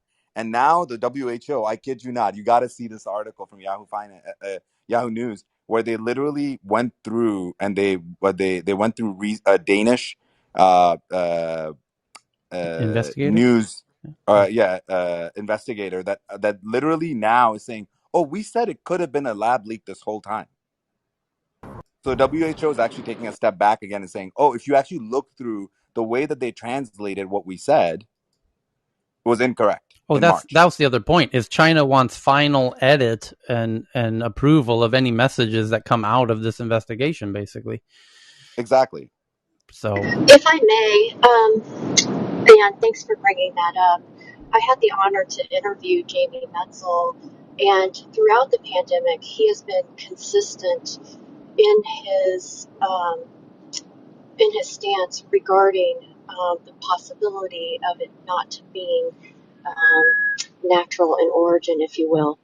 And so I pinned it to my Twitter account if you'd like a deeper dive on Jamie Metzel. very cool. Just to make a clear distinction here, I want to be very, very clear. Jamie Metzel is saying not that it was a manufactured virus, or maybe he has in the past, Cami, and you can correct me. But in this stuff, in the documentary, it's more about how this could have been an accidental leak, not a manufactured leak, or and that it was from animal origin, but it was mishandled um, in the lab in Wuhan. Those are two very separate questions, right, Cami? And so can we Really confirm important. that? I just want to make sure that I'm not misunderstanding, because I haven't. Oh, I Yeah, hear go what ahead. you're saying, Dr. Donish, and I appreciate it. And yes, because we, being myself and everyone, needs to be really careful in the choice of words, because if we choose to shorten certain phrases, it can be misinterpreted easily. So feel free to correct me too if I don't represent it correctly. But I will say that we follow each other on Twitter, and he has been consistent throughout the pandemic on where he stands on it. Okay, so there's another, Cami, your mic just cut off, so I hope I'm not stepping on top of you. There's a new addition to this. There's actually two. One is, according to Nikkei Japan, which is quite a stellar reputation. I have the headline right here. I'm tweeting it out right now to the Tech News Twitter account, so you can see for yourself, and I'm not crazy. But Nikkei Japan is reporting, the headline reads, China blames U.S. for COVID. While rejecting a WHO request for a probe into the Wuhan virology lab for COVID's origins, China suggests the UN team look into U.S. Army Institute instead. So there's that. And then there's another one coming out of Switzerland. Again, tweeting this out so you don't think I'm crazy. Chinese media is saying that a Swiss scientist, let me get his name for you, that this Swiss scientist with the name of, where is it? Someone might, Wilson Edwards. Chinese media is reporting that Wilson Edwards, a Swiss biologist, and the Chinese media and social media are saying that he believes that the origins are from the US. And now the Swiss government comes out and says there is no Swiss citizen named, certainly no Swiss biologist named Wilson Edwards. So now the embassy of Switzerland in Beijing went on their Twitter account. This is Switzerland's office in China, in Beijing, on their Twitter account. It's, by the way, a verified Twitter account, Embassy of Switzerland in Beijing. I'm reading it directly.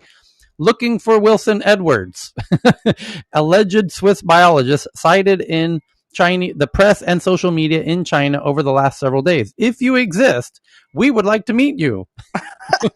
This is the embassy posting Tyler, this? this is Asif. I So just much want, shade. I'll tweet it.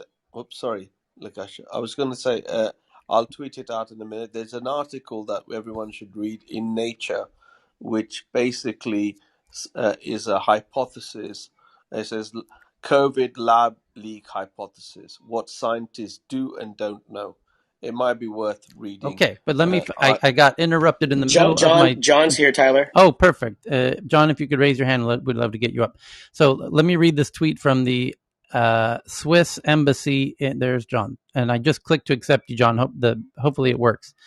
So it did good. So the embassy of Switzerland in Beijing says looking for Wilson Edwards, alleged Swiss biologist, cited in press and social media in China over the last several days. If you exist, we would love to meet you, but it is more likely that this is fake news, and we call on Chinese press to take down the posts because we know this person doesn't exist. We've actually went and actually did the homework to find out if such a person exists in Switzerland. It obviously doesn't, and that's why we're calling you out, China. And by the way, China's media is unique in that the government controls the media completely, thoroughly, without, fully. So when the Chinese media does something, it's coming from the government. I mean, just please understand that. That's how it works there. So the fact that the Chinese quote unquote media is quoting this this is a political issue, not just a media issue. And so the embassy of Switzerland calling out in Beijing, it's a verified Twitter account saying, please take this down, this is fake news. I didn't know the Swiss were so cheeky. That is funny. Good to know. Yeah, they're adding a little humor into it. Anyways, I'm tweeting out this article as well. A lot of other publications are obviously retweeting this and sharing this and just calling out China for its absurd, cartoonish behavior in trying to deflect what's becoming more and more obvious by the day, that it came from the lab, and that they're trying to suggest. By the way, they've suggested that it's come from Australia. They've suggested that it's come from the US and Japan, and they have multiple theories of where it has come from.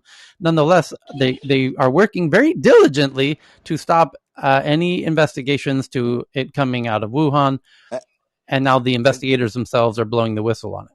You know what's really fascinating, though, is by suppressing this so much, they're essentially fueling the fire of the fact that this was an internal lab leak. I mean, clearly from the investigations that were done and what people are talking about, this doesn't appear to be, and even the data that we know that Asif was talking about, that Nature article is a very good article, and it talks about how we actually can kind of trace it back to a bat origin, and with this specifically saying, hey, this was a one of two situations. Either this was from a field exposure to COVID, which then that one employee became patient zero, or that it was mishandled in a lab. But instead, by making this they're essentially fueling conspiracies that this was something more nefarious, and I just don't understand what their thought process is here. It's just it seems very backwards. I think maybe they delay the disclosure of this virus, so that's the reason why they are trying to cover the mismanagement for that 1 or 2 months. Oh, right. Yeah, that's a great point, Cheryl, because you're right. There were whistleblowers internally who, the Hong Kong doctor who died, and it's like people tried to. It's Chinese doctor, by the way. Yeah. Chinese doctor. Yeah. So you're right. The problem is that if you really get into it, if you really follow the lab leak theory through, you necessarily have to accept the other related points that come up from that, which is they knew about it for a month and didn't do what the World Health Organization requires its members to do, which is to alert the WHO immediately to stop it. That's the bigger problem. That's why they can't. That's not why they're not willing to accept that it had come from the lab, because if it did, then they, more importantly, failed to notify the authorities. And if they had notified the authorities, they could have stopped the pandemic from happening in the first place. Go ahead, Heyman. And Tyler, I'm just also wondering, from a global perspective, right? The other story is also the fact that there are other fingers in this lab's actions, right? In terms of what the research was going on, what the funding was going on, and there might be other players that may not want to be divulged or shown to the world. So I'm not sure what's going on. Honestly, this all of a sudden this story is blowing up again. Is it because there's some play with the recent Senate hearings or that were going on with bringing forth some of the the funding that went into this lab, gain of function and stuff? John, Yeah, are you? and Heyman, Go ahead, John, John. John, are you back? Yeah, Cheryl, yeah. one second. So I have a very sort of different approach to this, and in healthcare in general, there's this sort of quality improvement imperative that the first thing you do when you find, a real serious problem around quality is you disengage from the whole whodunit kind of approach to one of let's work together, let's figure out what the underlying issues are that could have prevented this kind of clinical error or decision tree or whatever. And to me, and we've had this discussion before in this room, the big issue is looking towards the future rather than what I think Danish has pointed out is kind of a feudal whodunit exercise.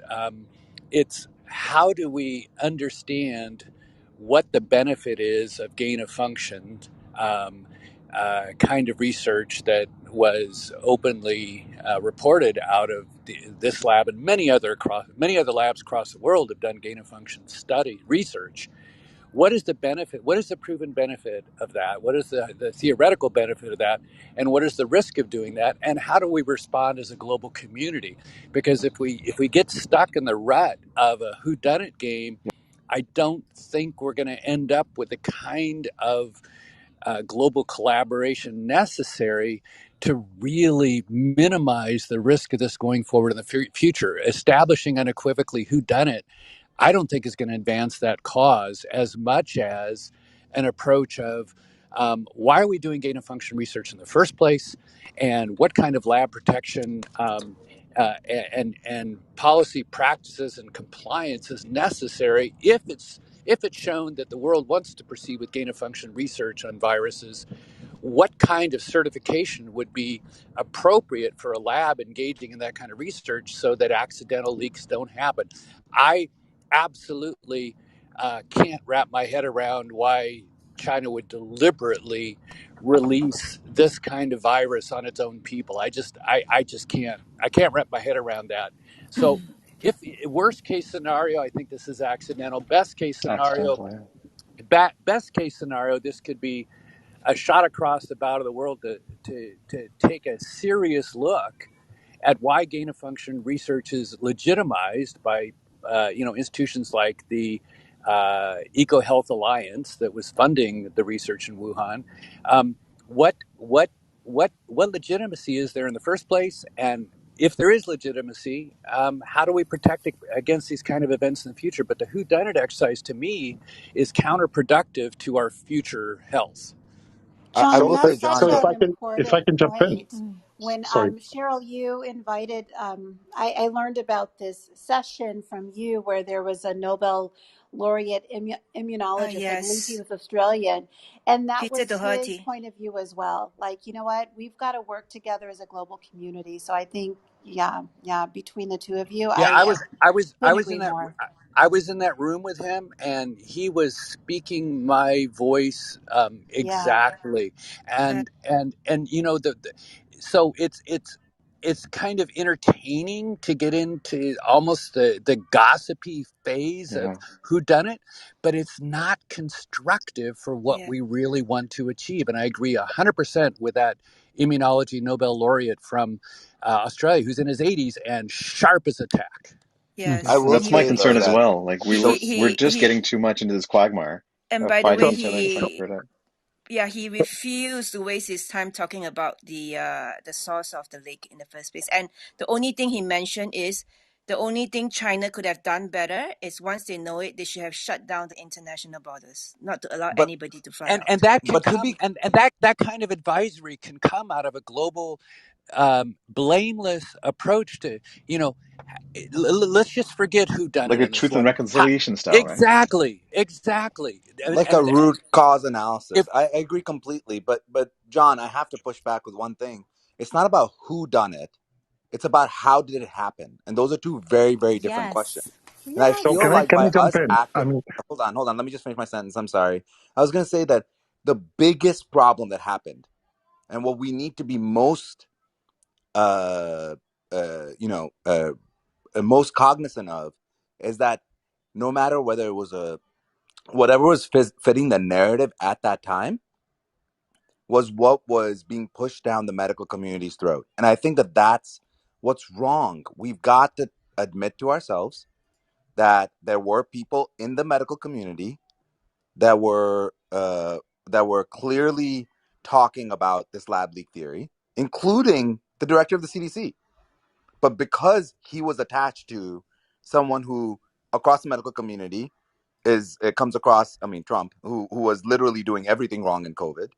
But just because someone is doing everything wrong in COVID doesn't mean that that person is automatically wrong about one aspect. And I think that any of our colleagues that were like, 1 second, we should figure this out because, and the reason why the origin does matter, in my opinion, is not about the gossipy stuff. I'm not big on gossip. I don't really care about that. It's more about the fact that shouldn't we have protocols to be able to evaluate whether this happened in the field or in a lab? Because if it happened in a lab, that is kind of even scarier. If it happened in the field, at least we know where the problem was, the reporting, the conversations, and so on. But if it happened in a lab that was a BLS lab, I mean, it's even at some level more concerning because that means that how are we going to have remote oversight in a country that doesn't even let the WHO do a second probe without setting the narrative? I just want to make sure that that's clear. It's not about did But China do it. It's about could it be we also? have to figure out Sorry.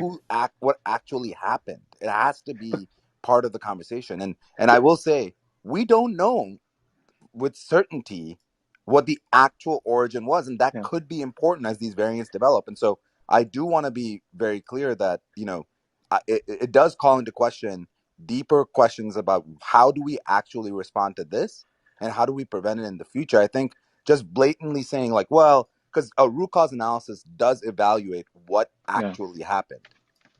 so But can I Dr. just jump Danish, in? I mean, for one. anybody, Yeah. sorry, if anybody who follows the CCP historically has never admitted any mistakes. The CCP, the current premier, will admit a mistake made by a former premier. The CCP doesn't. So the fact that they're doing a complete avoidance clearly indicates there's a mistake. Nobody wants to own up to it. And that's the thing. So all the point of root cause analysis, where the fail safe happened, broke, implies that there's been a mistake. When you've got a party in power that will never admit a mistake has happened on their watch, doesn't matter what you do, right? And But that's the whole Vinay, thing. it's also a systems issue, right? Like, I'm not talking like any country. I'm not supporting any country here, but I'm just saying it's a systems failure, right? Because if you think about it, let's say there was highly likely there was an accident in the lab, right? And then what happened was then the employee probably got shit scared. And then on top, then the authorities got scared. They didn't know what was going on. They silenced doctors, right? They didn't want to get out of their region, right? And then the state authorities did not know about it. So that was another mess, right? That's what at least I'm tying sort of like disparate information that's out there, right? Like the same thing happened in the U.S. too, right? Like the mask situation, people weren't telling the truth. Like a lot of situations everywhere around the world, the truth telling part was missing. That's the same failure that medicine has too. The doctors who get sued the most are the ones who don't disclose information to their patients, right? And because they don't tell them if there was an accident, and those are the doctors who get sued the most. And I think this is where it's getting to a problem where people are getting guarding. They're guarding when they make a mistake, and they try to start throwing mud at each other. And we're getting to a place where we're extending a pandemic beyond where it should have been, and we could have controlled this long time ago. Honestly, that's what I feel. I may be completely wrong on that. Heyman, Sure, they control just it in China. so Heyman, if you want to just look in parallel, I don't know if many of you remember the weapon of mass destruction that we wanted to find in Iraq and how that started, Yeah, and a lot of us knew that there were no WMD, or at least there was no any credible yeah.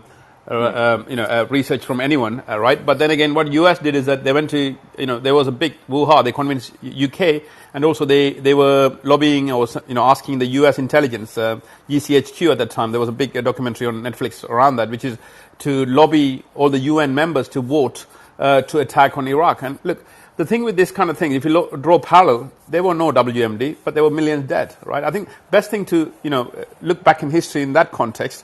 These powers can lobby and also influence in order to sway what the narrative, right? The best thing to move on, find out how and how we can avoid. Exactly. Best thing to just move on, all right? I think that's probably the best solution for the world as Yeah.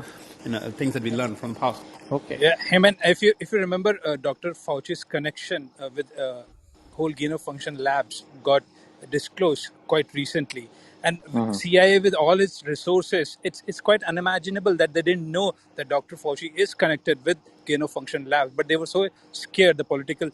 Because Yeah. of stature at that point, that they didn't disclose it. So you can see that 4 months lag there itself. Okay. I just want to be clear. This is not about gain of. To me, this is So, not yeah, yeah. about It's gain of not, function research. but This it's is just taking about. response.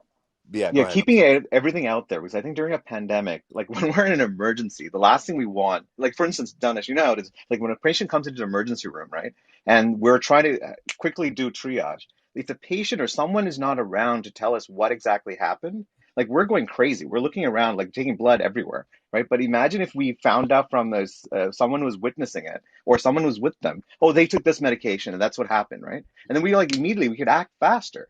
And that's what I feel like in this That's situation. the We have not gotten all the information. And that's what delayed everything. Okay. that's the nail on the head right there, Heyman, is that whoever did the research knew they performed a matrix and knew what the potential outcomes could be, and that would have gave us some insight. And I'll shut up. Okay, we got to move on. So the next big headline is the Poly Network hack, essentially. Well, kind of a hack where somebody found a vulnerability and then took out $611 million worth of a whole bunch of different cryptos. And this is an ongoing drama. Apparently, the headline now from Decrypt says the Poly Network team has announced that all the stolen Ethereum assets amounting to over $600 million worth of cryptocurrencies has been returned. So kudos to the hacker for returning that. And all the remaining user assets, meaning because that was a lot of people's money, by the way, that got removed temporarily, has been returned. All the remaining user assets on Ethereum, except for the frozen USDT, has been transferred to the multisig wallet controlled by Mr. White Hat, who's the hacker, and the Poly Network team. The team tweeted, and the Poly Network team also clarified that the repayment process has not yet been completed, but that they hope to continue communicating with the hacker to ensure the safe recovery of user assets and to convey accurate information to the public. Prior to sending the funds back to the Poly Network team, the attacker was offered a $500,000 bounty. The message, which was attached to an Ethereum transaction sent by the Poly Network team, which read, "We plan to offer you a $500,000 bug bounty after you complete the refund fully." Just 7 minutes later, the attacker responded. The Poly Network team did offer a bounty, but I have never responded to them. Instead, I will send all of their money back. What was the Poly Network hack? And then it goes into what it was. And there's some interesting little points here where it says, 2 days ago, the Poly Network team created a multi-sig address and notified the hacker that they could return said funds to the address. The hacker started doing so later, saying the hack was just for fun. I'm not very interested in the money. I know it hurts when people are attacked, but shouldn't they learn something from those attacks? The hacker said. And his point, there was a little interview where he said basically he found the vulnerability. He realized if anyone else found the vulnerability, they might be a bad actor and take the money and run. So he took the money and held it, knowing with the full plan of returning it. And he worried about who he should notify, because if he notified the wrong person, they might not tell the right people at the company, and them themselves exploit the vulnerability. So he waited until the right people came along and made sure they were the right people and said, yeah, I'm more than happy to return it. And I want you to learn from this mistake and hopefully it doesn't happen again. And they've given him a $500,000 reward for finding the vulnerability, or what we call a bug bounty in the hacker community. And as May kind of predicted, and here we are. Tyler, how many days did it take in Question, total? Tyler. Three or four, yeah. Yeah, was it in 5 days? Tyler. Yes. You rob the bank, and then you discover the next day your whole face is all across the mainstream media. They know who you are. They don't know who And he then the is. next day you decide. No, for They example, don't know the who he next day you is. decide to They return still don't all know the who he money. is. I'm saying, for example, Okay. but does that make you not a criminal? In your example, Yeah. yes, You you're a rob the criminal bank. because you robbed a You bank. return Yeah. the money. Yes. You're still a criminal, right? Yes. But Tyler, I think one thing you're not saying is that he returned only about 300 million. He No. kept the Ethereum. No. It's No, he 600 returned it million. all already. But He has still, returned. he should be Okay, so prosecuted. I think initially so a few days ago he returned 300 million, Yeah, takes which he time to kept the return it. Ethereum. But now he's returned all of it. This is a up to the date headline. Yeah, so he returned all the Dogecoin and all of that stuff, and he kept. So, like, I think what No, Cheryl is alluding to is that when you realize, he's returned everything. yeah, but look, I mean, if somebody's really want to, inform someone the vulnerability, I mean, there are other ways to do it, right? You don't need to go and steal the bank and say, you know what, hey, I wanted to show you that, there are other ways to do it. Just walk in and knock and say, I want to see the CEO because there's somebody just trying to steal 1 billion out of your bank. I think You CEO don't. will want to have a The chat. thing is, you don't know if it's the CEO. That's his point. So he's being Robin Hodel. Okay, so his identity is That's not it, Chris. disclosed. Correct. So is there a way to find out? Not really. Not unless. Okay, so Tyler, Yes. so what is the in transparency we're talking about? Tyler, Yes. in the context of this space, when working with DeFi projects, and in this context, and you're a technologist, so you know this, you get this. Bug bounties have been around forever in app development. They just haven't had a really monetary value attached to them, right? Most of the time it's part of someone's job, which really sucks because you could find some really good bugs and no one pays you squat except it's inside your salary, right? The beauty of this whole space is that now there's the opportunity for those white hat hackers to actually be able to make a living. And that is also why the companies tend to keep them very close and are aware that they're out there. And that actually helps them in future to have less of those vulnerabilities happen. I have a dear friend of mine who hacked into NASA at 19 years old. They did not arrest his ass. He went to work for the military and they still watch his house. He's good friends with them and he helped him out immensely. And now he's got his bald head, no pun intended, on the cover of a rocks book for cybersecurity. So I think there's a really a come to Jesus conversation that has to be had from a tech perspective, that this is the expertise of the technologists. And this is what Janet Yellen is yelling about, or the people are yelling about supercoders and getting all their panties in a bunch about supercoders. I'm like, these guys and girls are talented. Why are we beating them up for their talent? That's what I want to know. Why are we considering them criminals when they're just really good at their jobs? Okay. Next headline is that the head of Twitter India, a very interesting role indeed. If you join us regularly here at Tech News Around the World, you know what an interesting, that's probably the world's most interesting job title. Whipping boy. The head of Twitter India, wow, I don't envy that individual, is moving to the U.S. as Senior Director, Revenue Strategy and Operations amid continued tensions between Twitter and the Indian government. And that might violate the agreement or the requirement for that role, if I understand it correctly. Vinay or somebody else from India can. No, they're actually appointing a new MD. Okay. It's essentially the government's request is sort of a change of guard of all the guys who were a bit, how do they put it, pisanty with the government. They said, can you move these guys out and put fresh faces that we can work with on a clean slate, please? Okay. So that's what it is. Okay. And he sends the rest back to instill fear in the others that are coming.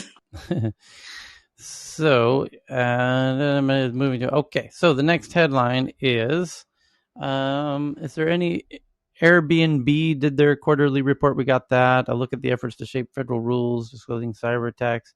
Oh, this is an interesting one that what we call K Street, or basically Washington, D.C., is looking at new policies to shape new federal rules to force companies to disclose when they've been hacked.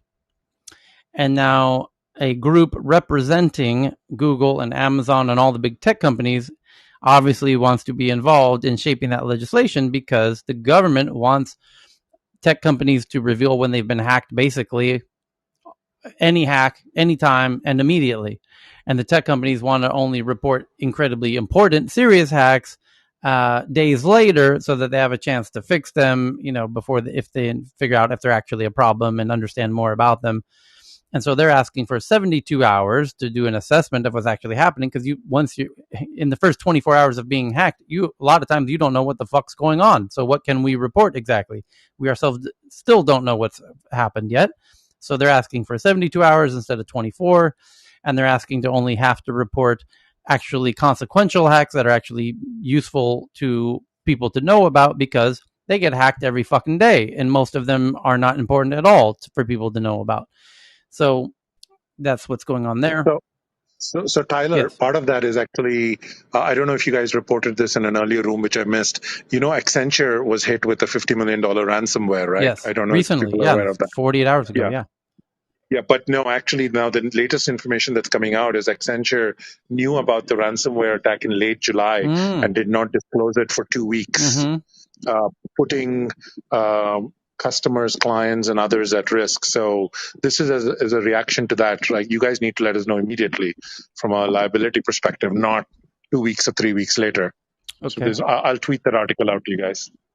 Okay. So there's another interesting article about an algorithm called NARC Care, which is used by doctors to identify a patient's risk of misusing opioids, and for deciding if a patient should be given opioids.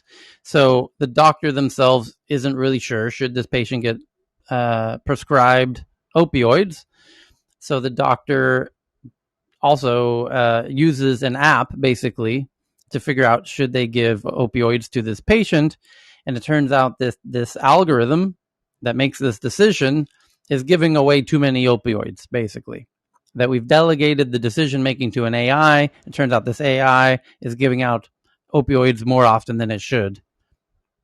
Which There's an app for that. So it's an interesting issue. I mean, basically, doctors are delegating their responsibility to AIs, and the AIs in this case need to be further optimized. And that's just a whole interesting thought about and something that's going to continue. Johan? Can AI hold shares in these companies? And can they be programmed by or hacked by the opioid companies in favor to make decisions in their favor? Wild ideas. This is a whole new. But I thought that was the kind of the case. I thought this was Purdue Pharma. I don't know if Danish Purdue. or Well, others this agree. is the point. Purdue Pharma, the maker of the opioids, was giving kickbacks to the doctors. So the doctors were prescribing way too many opioids because they're essentially financially incentivized to do so, and that's why there's an opioid epidemic, and that's why Purdue Pharma is now in a whole bunch of legal hot water. And so maybe the idea of an AI is even better, because now you remove the human. You can't financially incentivize an AI to make the prescription. So maybe it's better that an AI does this, except when the AI can be hacked directly by the Purdue Pharma, for example. So it's There's John. Sorry, go ahead. No, you go Yeah, ahead. well, there's even a more colorful backdrop to this that every doctor knows but hasn't really emphasized, and that is that, like every U.S. doctor, I had to take 10 hours of training about how to give more opioids because of prescribing reluctance. 10 to 15 years ago, so it became a requirement for relicensure to take 10 hours of how to appropriately give more opioids so that people with, terminal cancer and chronic pain wouldn't be deprived of painkillers because of the fear of addiction. And so there was this whole big campaign to get doctors to prescribe more opioids. And what do you know? 10 years later, we have an opioid epidemic. So there was, a lot of financial motivation on the part of a few, but not the many. This crisis was a consequence of some well-intended attempts to increase the management of suffering and overcome some reluctance to prescribe opioids.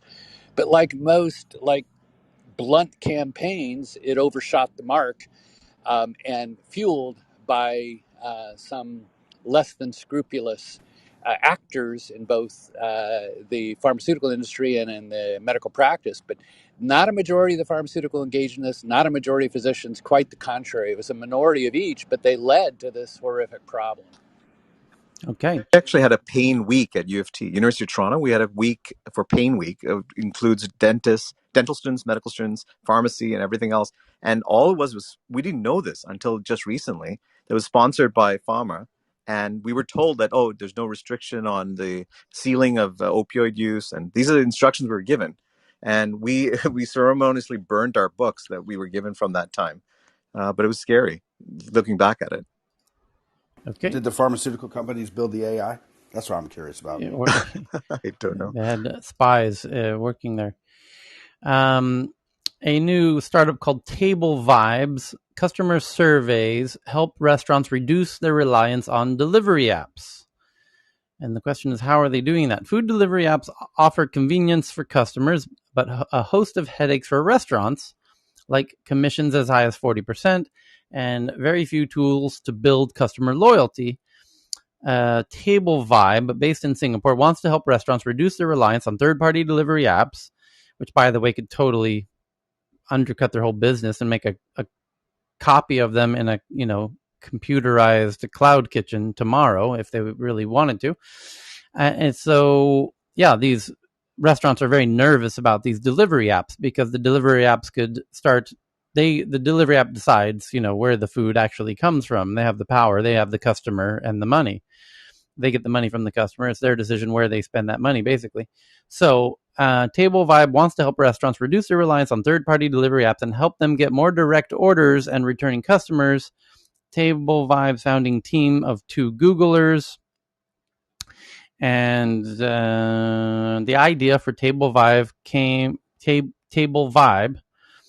came when they visited a restaurant in Singapore that uses paper feedback forms. We thought if they use paper feedback form, it actually creates a lot less hassle, like entering all the data into an Excel spreadsheet.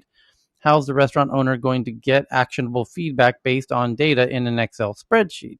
The team began working on the first version of Table Vibe with some Google Forms for dine-in customers, etc. Then the pandemic hit. Restaurants can customize surveys. About 80% use Table Vibes templates, which are quick to fill out. Since most, also what they do is they put a QR code on the box.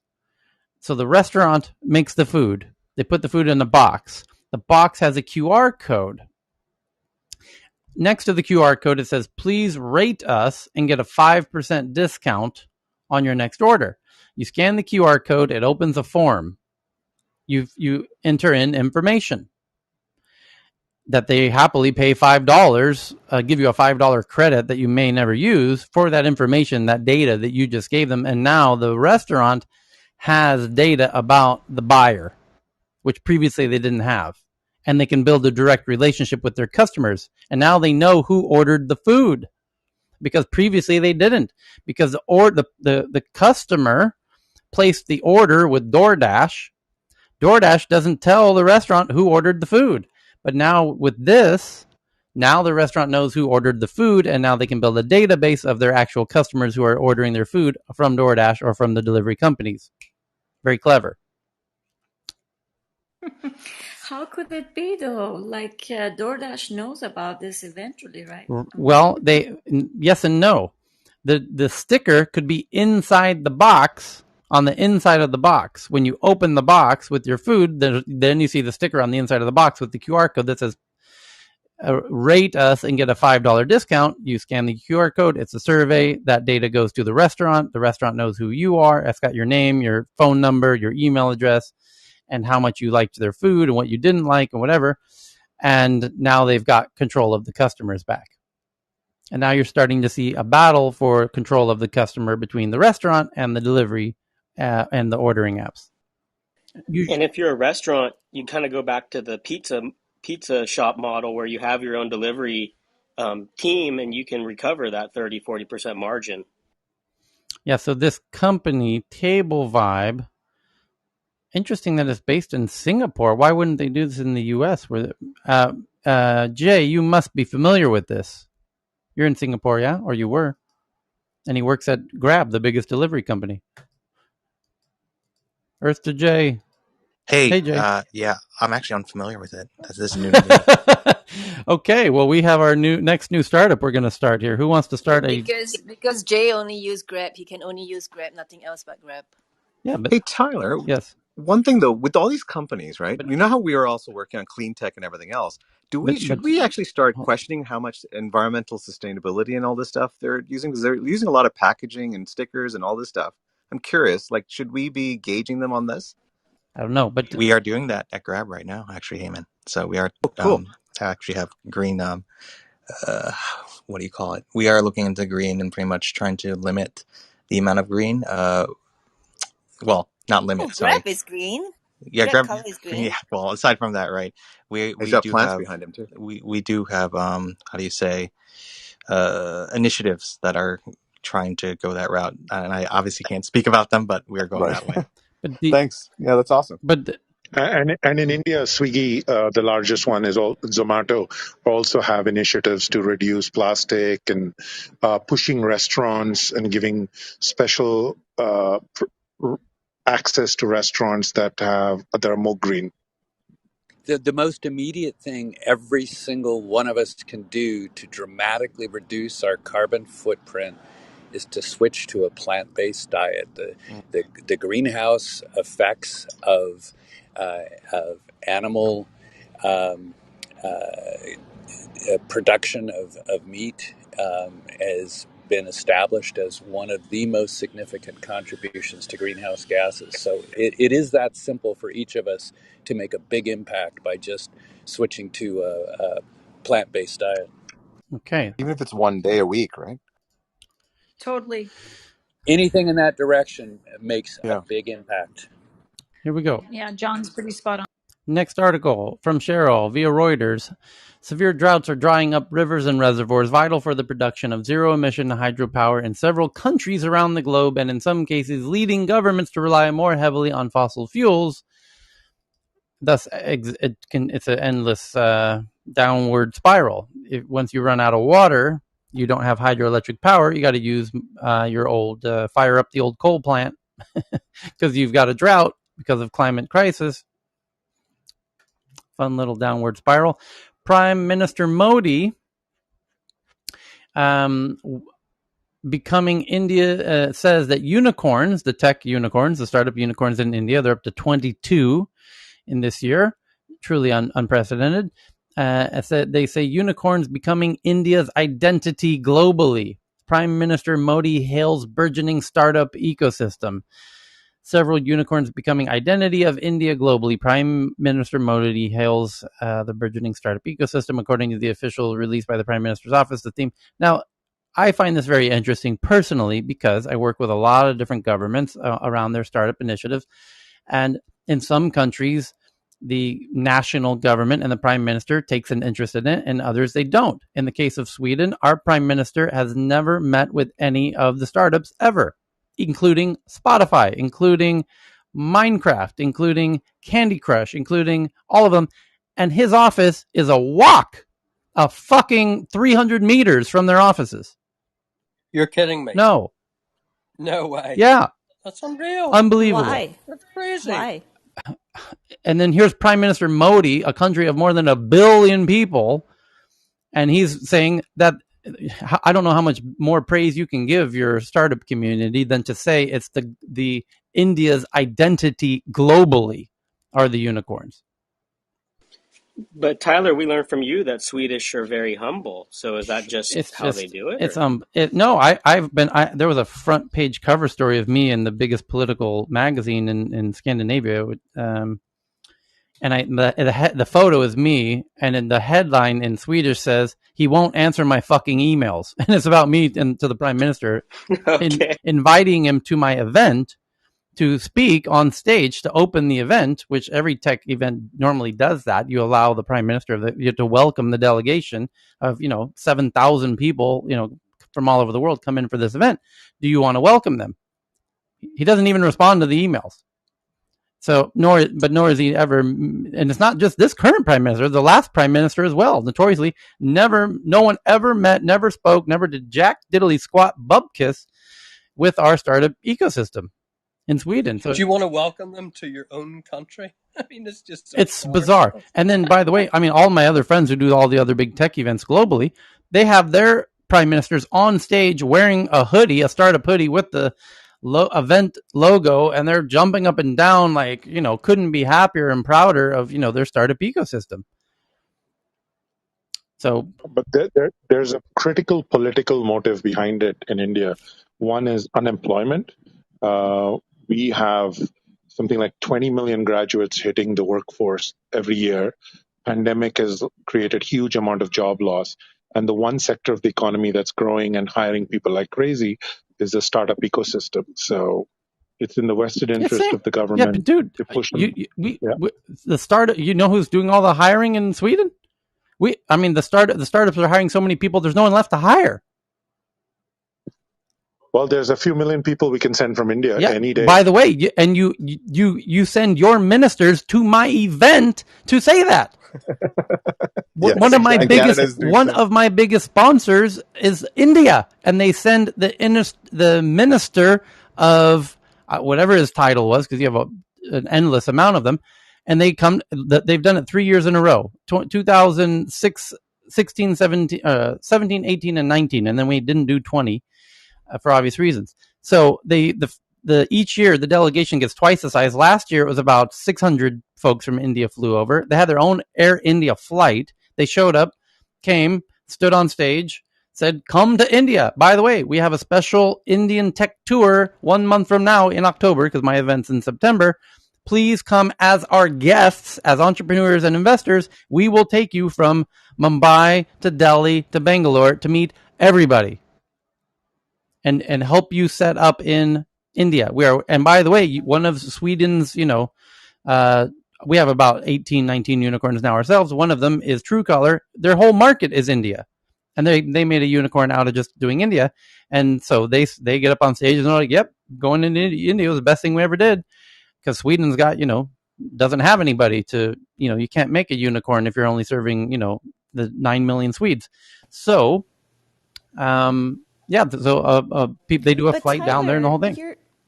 You're politically connected. I mean, even at the lower levels, like staff or key staff or whatever, someone has to been giving you a hint as to why the PM doesn't respond to your email. Yes, they did. There has to be a reason. Oh, yeah, there is a reason. And I know the reason. The answer is because this is really interesting. In 1999, when the original tech bubble was happening in America with pets.com and Webvan, and, it eventually all crashed, right? In the 2000 .com crash. Everyone knows this part of the story? There was only one other country that was doing the same startup innovation booming, and it was Sweden, in Stockholm. And the politicians at that time in 99 got all excited and attached themselves to the startups in 99 and claimed victory. Our party's so much better. Look what happened. This whole big tech innovation boom. Look who made it happen. Don't forget next election who made this happen. And then they also crashed at the same time that the Americans crashed. And those politicians are forever embarrassed about having attached themselves to the startups. And so both parties have a huge, deep, permanently ingrained, warning sign, red lights flashing, do not attach to these startups. They could disappear tomorrow. No wonder they ask American like Tyler to go and be the scapegoat. And you make Sweden the Silicon Valley of Europe. No, Cheryl, that is the most un-Swedish thing you can ever imagine is what you just did. You would and that's why we love it, Tyler. You would be sent to the airport and never spoken to ever again. But you'd be strung on Prime like Minister heavy wouldn't metal speak music to you anyway. And hey, Tyler. Let's see how Johan is going to say. Where's Johan? Hey, Tyler, I was going to say, according your India statement is very much accurate.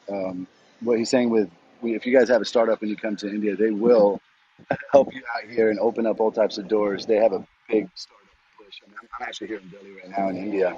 And by the way, Tyler, if you'd like, we were talking about AI, XR, and augmented reality. And so I pinged my good friend Steve Wiley. He's actually the CEO Nvidia. They actually created the Immaculate. The Immaculate. He's in the crowd here. He's got basically that Netflix AI tech. I mean, sorry, Netflix augmented reality tech. He made it. It actually exists, and he's in the crowd. It's Steve Wiley. I don't know if you wanted to bring him up on stage. He's got some pretty awesome stuff. One of my assistants of my events, Renjens, is Indian but lives in Stockholm, and he's telling me to invite Cecilia Oldna, who works with our friend Robin from the Sweden India Business Forum, and Robin helps organize that Indian tech tour. So Cecilia, if you're in the audience and you want to jump on stage, you're welcome to. Anyway, so yeah, I just think it's cool that Modi's recognizing the startups. By the way, so does Emmanuel Macron, is incredibly hyped up on the startup ecosystem in France, as he should be, and he's doing, that's seeing good benefits from that. Anyway, the next article here is also about India. Twitter, somebody named Rahul Gandhi, Twitter says that Twitter is biased. By shutting down my account, it is interfering with India's political process. According to Rahul Gandhi, Congress leader Rahul Gandhi has said that Twitter is interfering with India's political process by shutting down his account. I didn't realize that Twitter was so fundamental to India's government, would be their response. Who, us? We're just a little chat app. Then the next headline is from Science Daily, from our friend Radesha. It says, toward next generation brain-computer interface systems, a new kind of neural interface system that coordinates the activity of hundreds of tiny brain sensors could one day connect our brains to computers. Good times. Just tweeting that out to the Tech News Twitter account so that you can see that yourself at TNATW. Then Evan shared this one from Wired. Oh, we talked about a drug addiction risk algorithm and its grim toll on the chronic pain sufferers using AIs. And we also talked about Nvidia's April keynote of their virtual CEO, where they digitized their CEO for their conference, and nobody realized it until they just shared it today. And then Faraz sent this one in from Bloomberg that there's a massive China port shutdown, raises fears of closures worldwide. A COVID outbreak that has partially shut down one of the world's busiest container ports is heightening concerns that the rapid spread of the Delta variant could lead to kind of a global supply chain shutdown. And this is, by the way, we should all be hoping that China does contain Delta. It's not looking so promising at the moment. They are sealing people into their homes. There's videos released today that they're doing as they did last time, where they weld people's doors shut with them inside. And maybe that's not a bad idea, because if China has a similar problem that the rest of Asia is having, which we didn't have before with Delta, they might have to shut down a lot of their main ports, and that could be a huge global headache. You called it. And actually, two of the topics we talked about earlier is John, we can't hear you because of undertreatment. Pardon me? Try again, John. John. Really hear you. Say, okay. What I was no, your audio is not. You're in the matrix, John. He's on the 405, Tyler. John, you're in the matrix. That's the voice over IP rather than the twisted copper pair. We'll do a headline and come back to you, John. The next one is Elon Musk calls Bosch's chip supply problematic. The Tesla CEO, Elon Musk, griped that two of the world's biggest auto chip suppliers are inhibiting the electric car maker's production. So Tesla's delaying its Cybertruck. And here we are, more chip shortages, more companies getting impacted by slowdowns. Amazon drops draconian policy on making games after hours. We covered that. China's education crackdown pushes costly tutors underground. So indeed, China is saying that the tutoring system, which was prohibiting people from having kids because it's too expensive to have kids or to educate them, and that's why they're not having kids. And so China's latest campaign to rein in its $100 billion out-of-school education sector was meant to level the playing field for all. Instead, the crackdown is forcing these costly tutors underground into a black market, like drug dealers. Hey, you want some education for your kid? Here, meet me in this back alley back here. What do you want? You want some history? You want some math? What do you want? You want a little Did you say science? meth or math? Meth or math? Because if you say meth, I I got the don't want best it. If math. you say I math, got I some want it. I got some high I grade want that algebra math. over here. I got some. You want some Oh, trigonometry? I got some trigonometry. What you want, boy? I got it all right I here. want that. You want a I little want that physics? You want the multivariable real good calc. I shit? want that. I got some high I grade want that physics over here. multivariable You want the good shit? You calculus, come man. back to Oh Poppy yeah. over here. We got the good shit. That differential equations, man. Oh yeah. I've Oh, got to put a medical disclaimer. We are joking on stage, please, I folks. got a Don't take full this for real. kilogram of linear algebra right over here. I'll take it. I'll take it. I'll take it. Black market math. Supreme Court lets. You can imagine like people meeting up like in a car park, 3 in the morning. Hey, are you the tutor? Yeah, I'm the tutor. Are you the Faces. kid? You Are want you me the to kid hook with you a up with problem with my math? tutor essay? Listen, Is that a Casio? Oh my God. Can I have it? TI 85. Faces of math. Yeah. They have the faces of math where you see the Oh teeth my! over time. This would be the best Saturday Night Live skit ever. Like math tutors, like sneaking, moving. The Geek Edition. Yes. Oh, I'm gonna hook you up with my tutor. So, U.S. Supreme Court eases New York evictions moratorium. A divided U.S. Supreme Court eased New York's temporary ban on evictions of renters who are experiencing financial hardships because of COVID-19. So they're the Supreme Court. This is the biggest court in America. This is the final law of the land. The Supreme Court let some New York eviction proceedings resume. People are now going to get evicted. Where they end up, we're not sure. That we'll think about that later.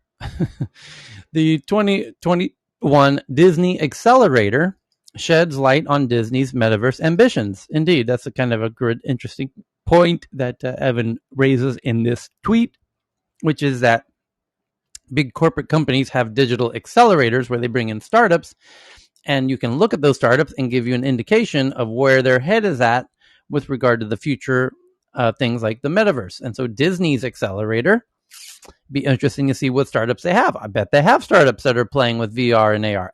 No doubt, absolutely they do. And that could give you a look at their metaverse ambitions. And you can see the article I just sent out to the Tech News Twitter account from Evan all about that.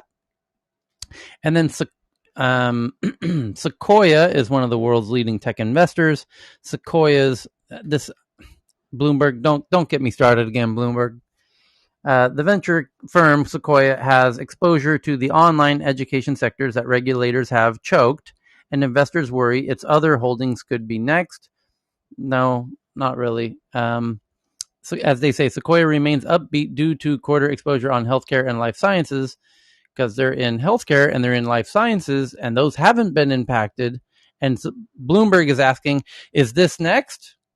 So the headline reads, Sequoia's China portfolio hits speed bump after tech crackdown on edtech. They remain upbeat due to quarter exposure on healthcare and life sciences, but could this be next? And the answer is no. I mean, two totally different, unrelated industries Correct. that are absolutely going gangbusters. I mean, it's kind of a weird one. I don't It's know just why because these Bloomberg are just highbrow idiots companies. and they don't know what's going on. It's And disappointing. If they knew the child, the low childbirth rate thesis, they'd say that medtech would probably be aiming to have pregnancies finish in 6 months instead of 9. Correct. Correct. They fundamentally don't understand what's happening on a really absolutely simple issue that everyone in this room who joins us every day knows very well, and they don't. And they keep embarrassing themselves with these headlines, and I'm calling them out, because you're a multi-billion-dollar news agency. We are a ragtag crew of Subway sandwich eating, Tuna landing. we can't even get Subway sandwich to sponsor our goddamn newsroom, and you're making billions of dollars. Yeah, they need to invest in some ed tech to upgrade themselves. Holy shit, Bloomberg. Why don't you just hand that money over here and we can help you out, Bloomberg? Jesus Christ, stop embarrassing yourself. You look ridiculous. So the next one is from the Wall Street Journal from our friend Ken. It says COVID-19 live updates the HHS, the Department of Health and Human Services, to require vaccines for thousands of workers, and the Department of Health and Human Services will require more than 25,000 of its healthcare workers to be vaccinated against coronavirus, and return to Facebook delays. So you get the idea. Now, I love this one. Berlin throws vaccine raves to help revive dormant club scene because the clubs are shut down because of COVID. And now the DJs got to find out something to do because, my God, does Berlin have all the DJs? And Berlin is having vaccination parties where the DJs are they're creating like these outdoor clubs where you can come get vaccinated, and that's the treat, is you get to see all the DJs playing outside and come get tested at this vaccination event. Get testing done at these locations where the DJs are performing. And it's quite clever, really. It is, because like the Germans absolutely love their trance, fuck techno, yeah, dance. Like, yeah, they're all into that. So like, why not? DJs play for people getting COVID shots as the techno capital seeks to restart its nightlife. Love it. I fucking love Berlin. It is absolutely the city I identify with probably more than any other, just personally. Yeah, many of the best nights of my life in that city, and hope it gets well soon, and hope we can get back to dancing our asses off until sunrise very soon. So the next one is from Bloomberg, those geniuses over there. Plant-based meat proteins get $22 billion biotech firms backing. That's great. Novozymes, the world's largest industrial biotechnology company, is betting on more growth in the plant-based meat markets. Okay, good. So Tyler, yes. Bloomberg has a club here called Bloomberg Live, and I looked at its members. Most of them are editors and journalists from Bloomberg. Mm-hmm. So maybe we need to start pinging them all in here. here. No, we got to start camping in their room. Get my hand raised up in that room. I got a question. Why are you so clueless about what's happening on China? Yeah, they're regularly on Twitter Space, Tyler. Okay. So I've already joined 2 of But their hold on. Isn't that a sessions. position of the corporate, though? Because they actually were very careful about not stepping on any Chinese issues, even when Bloomberg was running for election, right? Like, they have a huge terminal sales in China that they would not want to mess that up. Oh, that's why but why? Then they should be the first ones to come out and be like, "Hey, chill out." It's it's about the birth rate. Anyway, DoorDash falls amid a steep cost to sustain pandemic growth. Not really. It says Bloomberg. Oh my God, Bloomberg! Holy shit! You guys are ridiculous.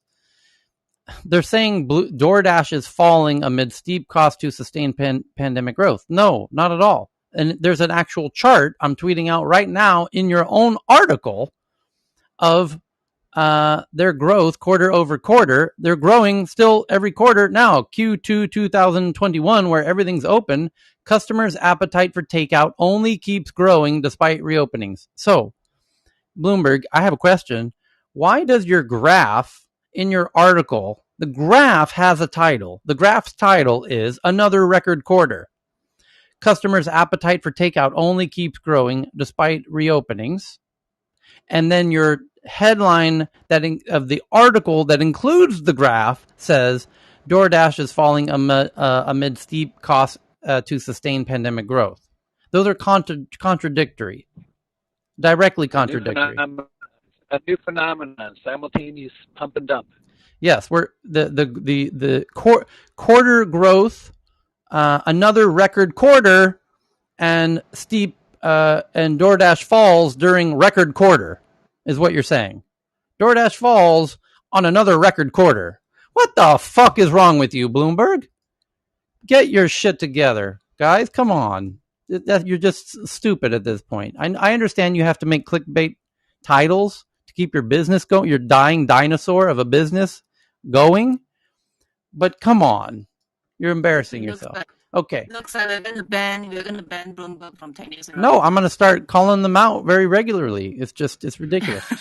Airbnb tumbles after projecting decline in bookings on virus. That's true. And this is a Bloomberg article. And this one you more or less got right. Shares fell 5% in extended trading after the company forecast a decline in quarterly bookings compared with pre-pandemic levels. Yeah, that's kind of obvious.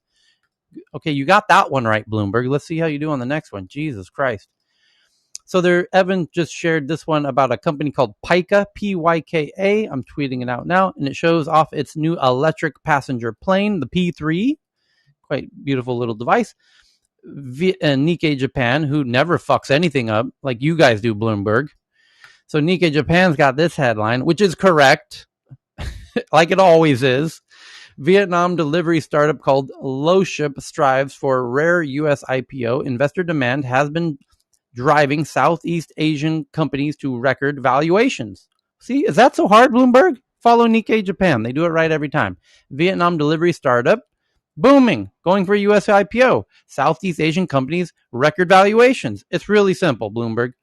Nothing's falling apart. The company's not dying. They're US IPOing. Southeast Asia's booming. Delivery companies are booming, just like DoorDash. Yet your headline says DoorDash is falling despite another record quarter. What the fuck is wrong with you, Bloomberg? Get your shit together.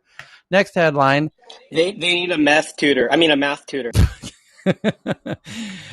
Wireless earbuds charge themselves. And thank you to Gabby for this one. Your earbuds that you keep in your pockets, they actually require very little power.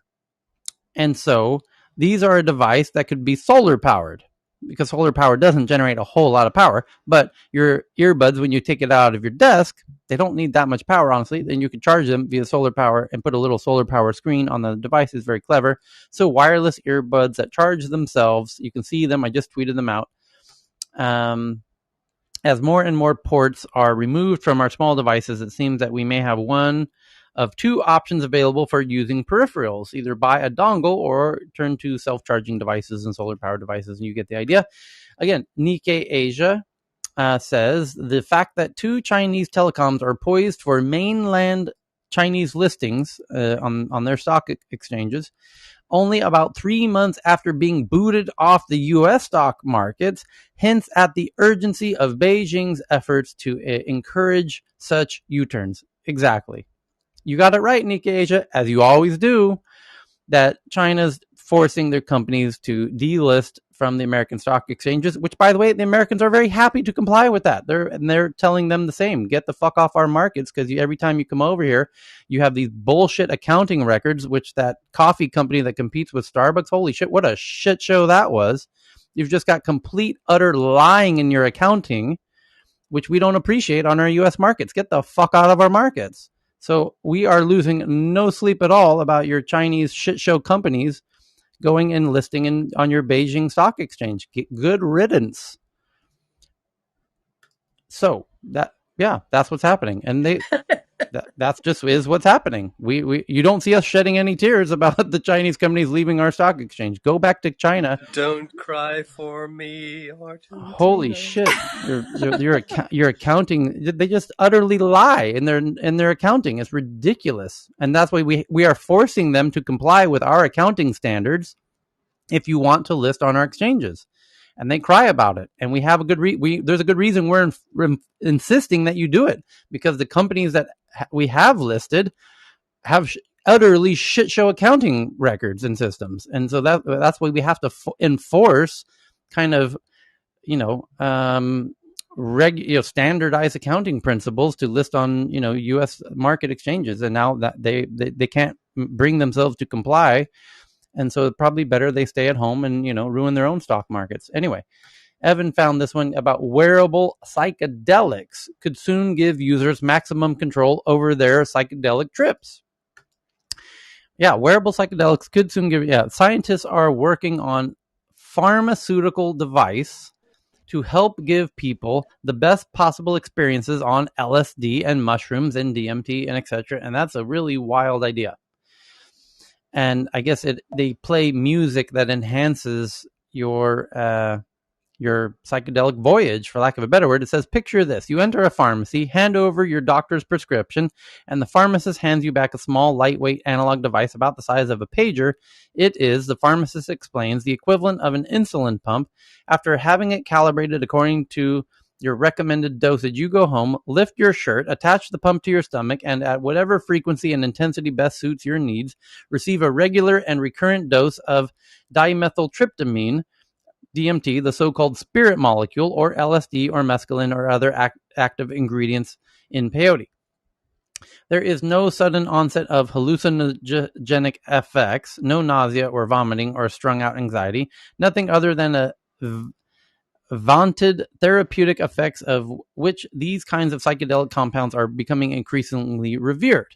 This is the future that Greg Peterson and Jeffrey Becker, founders of Bexon Biomedical, are working towards, a not too distant future, all things going to plan. We are actively developing our psychedelic formulations and would like to have them in humans in 2022, Peterson told Vice News. And we've got some work to do beforehand, but that would be our target.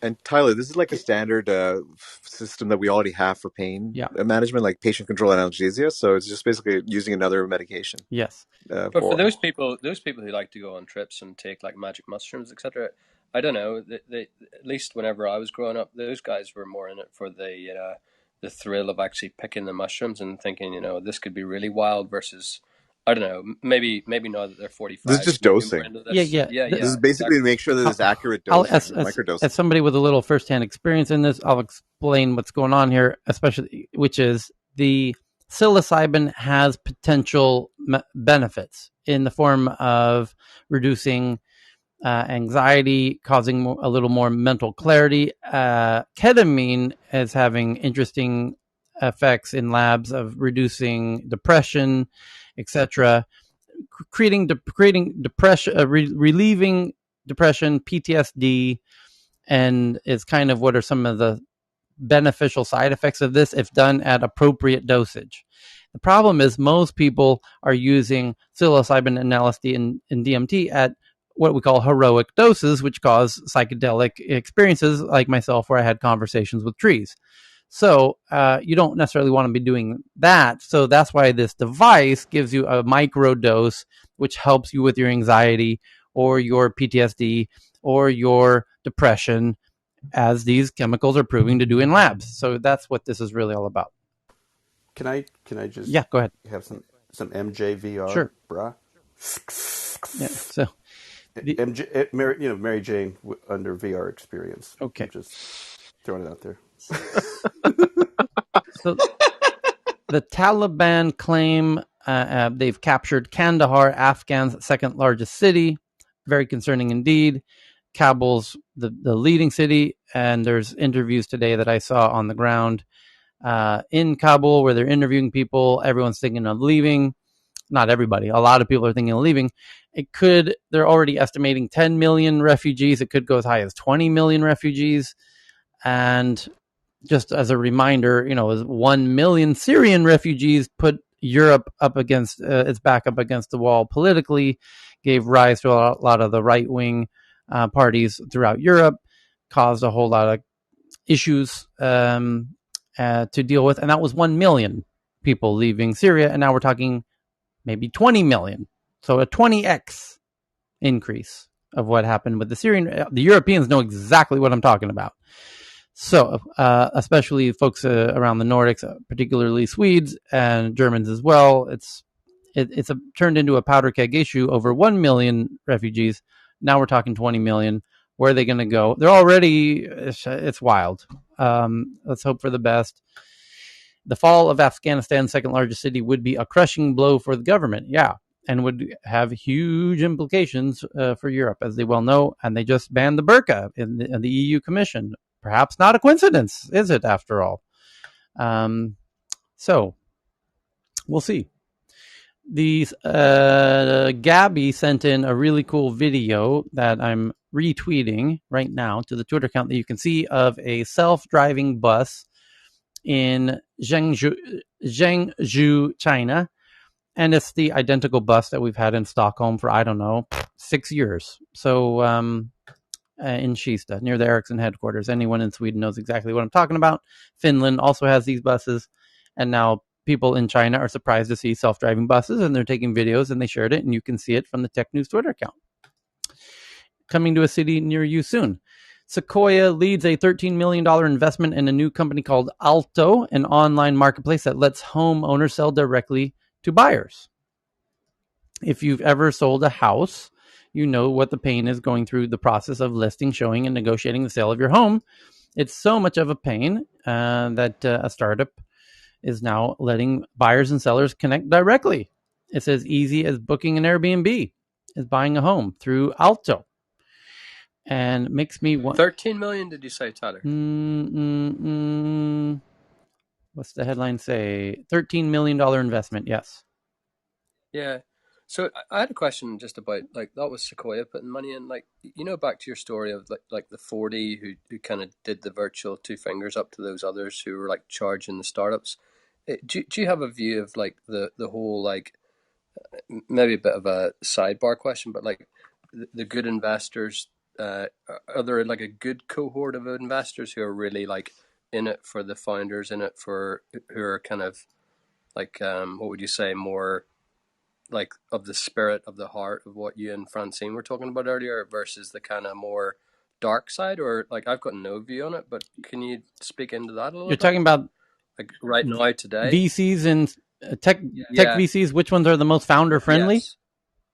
Yeah. Okay. Well, I mean, Founders Fund they chose that name to try and project the image that they're very founder friendly, and that's a really interesting story because Sean Parker was involved in Founders Fund. Sean was essentially kicked out of Plaxo, he claims, by Sequoia, who used to have a history of replacing founders when the company got to a certain stage. And certain VC, there's basically, to oversimplify, two types of VCs: those who went to Harvard Business School and got their bean counters, to pejoratively, and then you've got what we call operator VCs, which are former startup founders themselves. And those are two very, very different types of VCs. Ones who had built startups themselves and, now want to invest in the next future founders, and then Harvard Business School bean counters. So who, are just mathematical, business mind types, and who look at the numbers and the metrics and the charts and whatever. And the operators, the founder types, kind of ignore that stuff because they know they ran a startup that those charts and those numbers don't mean anything. It's about who do you know at the company? Let's make the deal happen, and it's relationships, and it's these unquantifiable things, So, it depends. Ultimately, it depends on who the person, the investor who you feel most connected with, and who you really feel believes in you. And, there's a real art to the matchmaking. It's often compared to a marriage, and it's even harder to break up than a marriage legally. So, and what about Tiger Global? Tiger Global is putting them all on check. Yes, right? Tiger's raising tons of money and throwing it out. Some of their critics would accuse them of throwing spaghetti against the wall and seeing what sticks. They're just investing in everything, and because tech is booming, and as long as you're not investing in stupid startups, just decent ones, you're still going to win because tech as a whole ecosystem is growing. And if you invest in all of it, it's kind of like a big mutual fund of tech. You just bet on everything because tech itself is booming.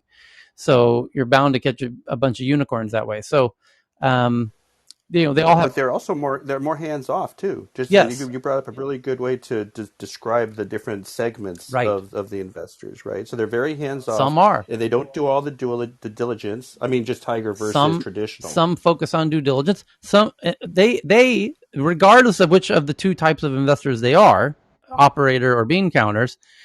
Again, those are kind of pejorative terms, but the point is they look at the startup usually in three different lights. Some of them focus on the founders, and that's what they're focusing on. And they don't really care what your startup is or even what your idea is. They just care about you because they know that there's a very good chance you're going to have to pivot. And during that pivot, you don't want to fall in love with the idea. If it's a good enough founder, the majority of startups end up not, their end product is not what they started off with. And so they don't fall in love with your idea that you're pitching them. They're more concerned about you as the founder. So that's those are founder-based investors. And then you have market-based investors, which is they invest in startups that are addressing a particular market, like delivery, e-commerce delivery, or buy now, pay later. That market is booming, booming, booming, booming. Even a shitty founder is likely to be successful if they're in the right market. And that's their way that they invest. So they're not that worried about the founder. They're worried about the market. Make sense? So those are two very different approaches. And then there's kind of a third category, but you see where, so you could even optimize and say, you recognize you're more of a, you're in the right market or you're not. Are you trying to do something that's not a hot market? Don't go pitch the investors that focus on market. Go to the ones that focus on founders. And maybe, if you want to focus on an investor who focuses on, that is an operator that themselves used to be a founder, or you want to go to one who has more of a business school mentality. So it all depends. And then the whole concept of smart money. Yeah. And, there's smart money. You're an investor that has the connections, because I like the way you described the one of the segments in terms of, in any case, the smart money, like what is smart, right? Especially when you have a whole new class of angel investors who maybe they went to Facebook. They're angel investors. They've never worked at startups, but they think because they worked at a FANG company that they know technology and these things. So it's the sophistication of smart money is an important thing to engage your investor with as well. Like what do you bring to the table? So there's something. Oh, whoa, where did that go? There they are. Image, Nick. Okay, so there's something weird about this Alto company that Sequoia just invested in, because this is a clone of my friend's startup. Riku out of Helsinki does what he calls Block, which is exactly this. And ironically, the main tech university in the center of in the center of Helsinki, the main tech university is Aalto University, spelled AALTO, as every Finn knows. It's the prestigious university in Helsinki, where all the geeks come out of, Aalto University. And he no doubt went to Aalto. His name's Riku, and he's doing Block. And he's been doing it for a few years. He's doing quite well with it. And then this startup comes out, which is a clone of Block, and the name of the company is Aalto, also spelled the same as the university in Helsinki, where he's from, where Block was born out of, spelled AALTO. That's just kind of weird. It's one thing to clone another company, but it's another thing to name your company after the university that company came out of. The founder Finnish? No.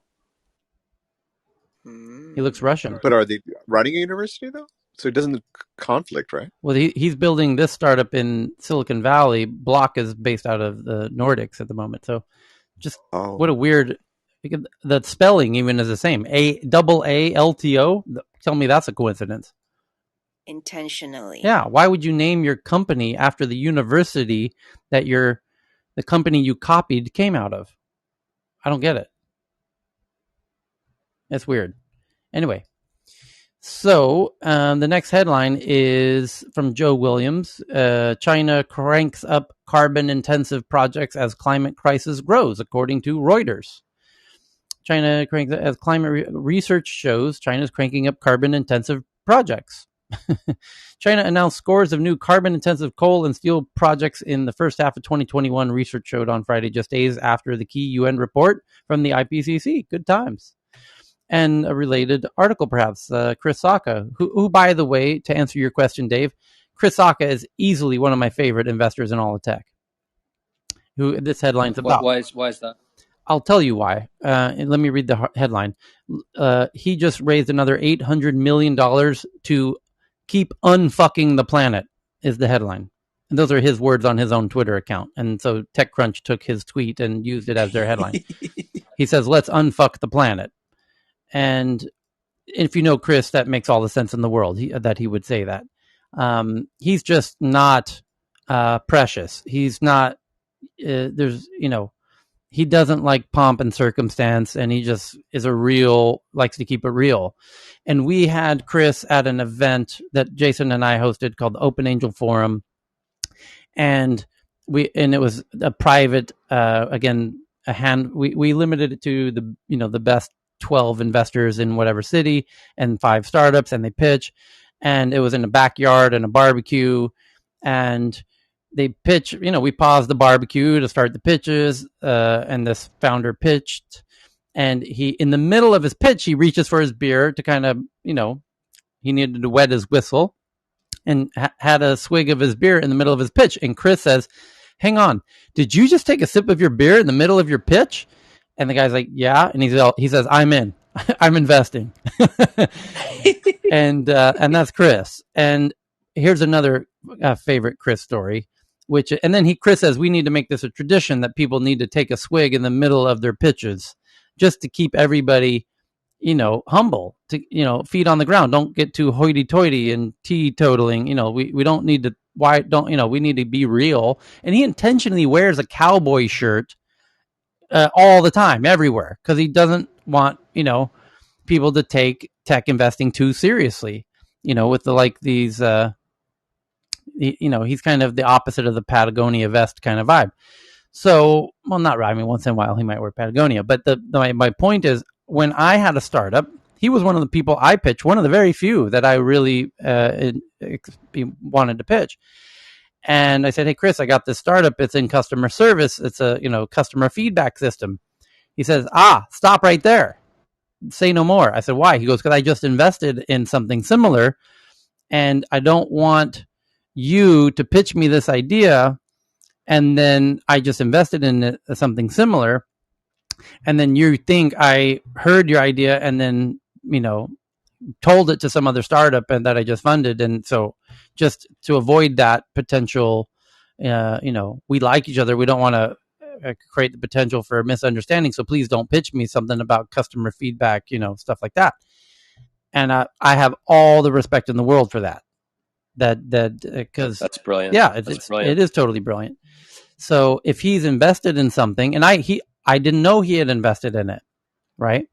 And because a lot of time investors invest in things and it's not known for 3 months later until it's announced. And so it wasn't a disclosed investment he had made already. I had just done an investment in a customer feedback thing. First of all, it's not good if you're he's one of those. Some investors take the position that you don't invest in competitors simultaneously that are in the same field, because it gets a little messy. So he might not be interested in me anyways, because he takes that position. He doesn't want to have multiple customer feedback startups that he's investing in. Some do.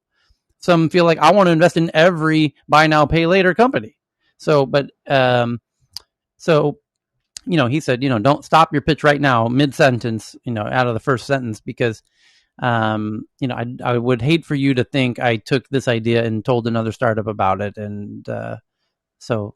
Yeah, he seems like a really real guy. Oh, yeah. I mean, he seems like the type of guy who, if I told him my idea for a startup, he wouldn't go and start one. Correct. The same. Correct. Yeah. So, I mean, but if it's an adjacent market, is okay. If it's a competitor, of course, but unless you hear it, you wouldn't know if it's a competitor or not. This is lawless speaking. Well, when you say customer feedback, that's all he needed. That was enough for him to realize it's too similar. Retail customer feedback. And the entrepreneur deserves to know what your thoughts are on that, because investors don't sign any kinds of NDAs for obvious reasons. Correct. Too. And I've known angel investors who are software developers gone angel investors who are hunting for ideas to go do. So I mean, just like anything on, just like it's any group of humans, you get literally every different kind of person. So it's good to have that conversation before you really disclose so much. Okay, next headline is the $8 billion EV company you've probably never heard of. but it's making cars. It's focusing on commercial. It isn't making cars. Actually, it is if you look on their website. But this whoever wrote the BBC, you fucked up. You say it isn't making cars. It's focused on commercial vehicles, vans, buses, and taxis. You're wrong. On their own website, you'll see they are making cars, BBC. Try clicking on the website of the startup you're talking about next time. And it's called Arrival, and they make incredibly sexy EVs, including cars and buses and vans for commercial purposes, but also for the future of non-commercial. TikTok hopes to help teenagers work, rest, and sleep. And this is about them stopping notifications after 9 p.m. Don't get me started on that whole rant. Algeria forest fires, at least 65 people killed as fires spread across Algeria, which I guess they are not used to having big fires. People in California know to fucking run when we have fires now. After many years of fires, people learn to just run from your home if it's on fire. Don't hang around and get burnt to death. But I can understand if it's your first time having a fire season, as everyone's going to now start having. Take a tip from your friends in California. Run. Get in the car and drive far and fast away as fast as you can. That's just how you do it when the fires start happening in your area. Don't stick around. Don't hope for the best. Run away as fast as you can. Come back later and hope you have insurance, so that you don't have 65 people dying during fires. Again, sorry if nobody gave you the tip, but next year when these happen again, because they will happen again, remember, get in the car and run. Don't stick around. So, and even for a house, I watched a program on TV that it says it takes only 2 to 3 minutes for the whole house, for the entire house to burn. So you better get out of there soon. New York Times says U.S. is sending 3,000 troops back to Afghanistan to help everyone evacuate from the U.S. Embassy, which they have a tremendously huge embassy in Afghanistan. So they're sending in 3,000 Marines to evacuate the embassy. And that means they're coming for Kabul, and they've taken over. So I think British soldiers have gone in as well, Tyler. I think I read in the BBC earlier. I must check the article. It's a mess down there right now. The New York Times reporting companies are starting to make big bets on how we will all behave after the pandemic ends, reading the Zoom tea leaves. And as geeks have always done, welcome, New York Times, to tech news around the world. Try jumping in here. We'll let you know what's going on. You don't need to read the tea leaves. You need to hang out in TNATW. The next one is also from the New York Times, where it says there's a 35-person team of technologists and designers and producers and strategists working closely with the New York Times newsroom, involving technologists that are either already with technologies that are either already in use for other mediums, such as gaming, or are expected to be soon. And this research and development team at the New York Times explores how emerging technologies can be applied in the service of journalism. Well, check out this little app called Clubhouse, maybe. Yeah, it kind of works for us. 35 people? I mean, I could have a startup like going gangbusters with 35. It's crazy. 35 folks helping the New York Times. And then, what was that one? Cheryl found one from Wired about Planet E-Girl, where gaming and beauty meet. And then our friend Victoria, the VR guru, is the grandmother of E-Girls from back in 2003. And she sent in a photo proving as such, which Wired is now covering. Very cool. And then Bloomberg says that the CIA weighs creating a special China unit in bid to outspy Beijing. Due to the never-ending spying of Beijing, the CIA is thinking of making a very special unit to spy on China, just to keep up, so that it's not a one-way affair. Move would build staff, funding for expanded China focus. Director Burns of the CIA has pledged intensifying focus and urgency. Tit for tat, it's called.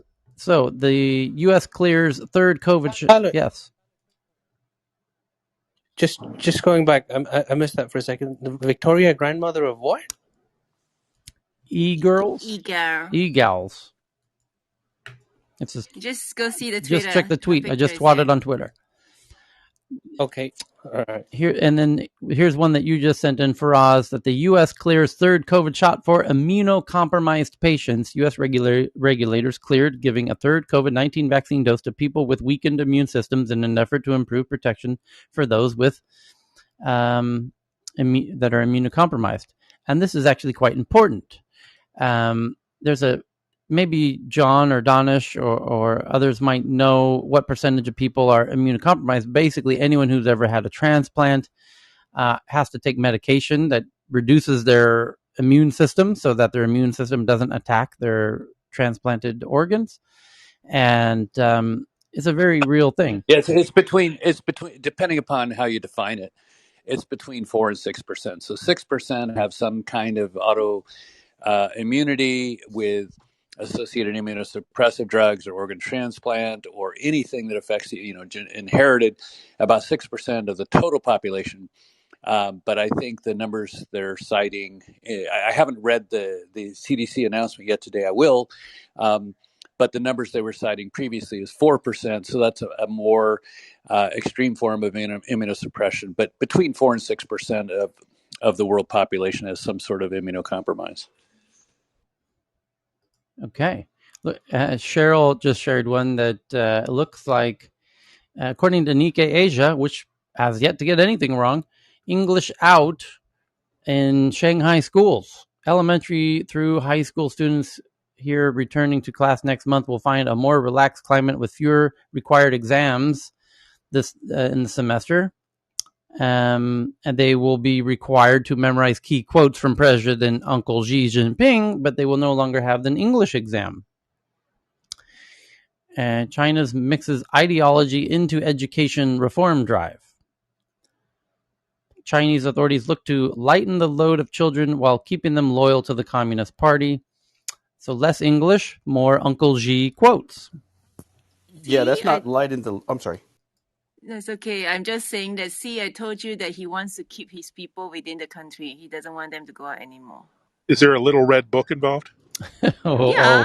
Oh, Evan. The Xi Jinping taught. No. Evan obviously understands a little bit of Chinese Revolution history. The Red Book? Yes. Well, for those of us who studied Chinese history, we won't go into that deep dive. That's a whole other room.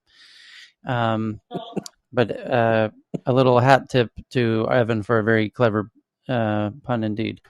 So the next headline is that TSMC is looking at Germany as a possible location for its first European chip plant, where they are diversifying out of Taipei, Taiwan, into Japan. That was announced about 3 weeks ago, and now they're looking at Germany. And thank you to... I think it's small. Germany is trying to attract them to Germany to probably continue their supply to the automotive industry. I'm sure there's incentive to do that. The headline says TSMC is, quote unquote, seriously evaluating the feasibility of building a chip plant in Germany, which would be its first in Europe. They said on Monday it's considering building its first European semiconductor plant in Germany as a global race to onshore chip production heats up. And then also from Nikkei, well, no, we did that one already. China blames U.S. for COVID. And U.S. clears third shot for immunocompromised. And we covered that. And Sequoia backs Alto. We got that. And that does it, everybody. Just past top of the hour. Thank you for another headline-packed tech news around the world. Fun as always. And we will meet again tomorrow. Hope you can join. No, yeah, we will. In this time zone tomorrow. Yay! Yep, but tomorrow, Thank you, Tyler. time, there's FinTech news around the world. That's right. So Monica. we'll see you tomorrow. Happy Friday, guys.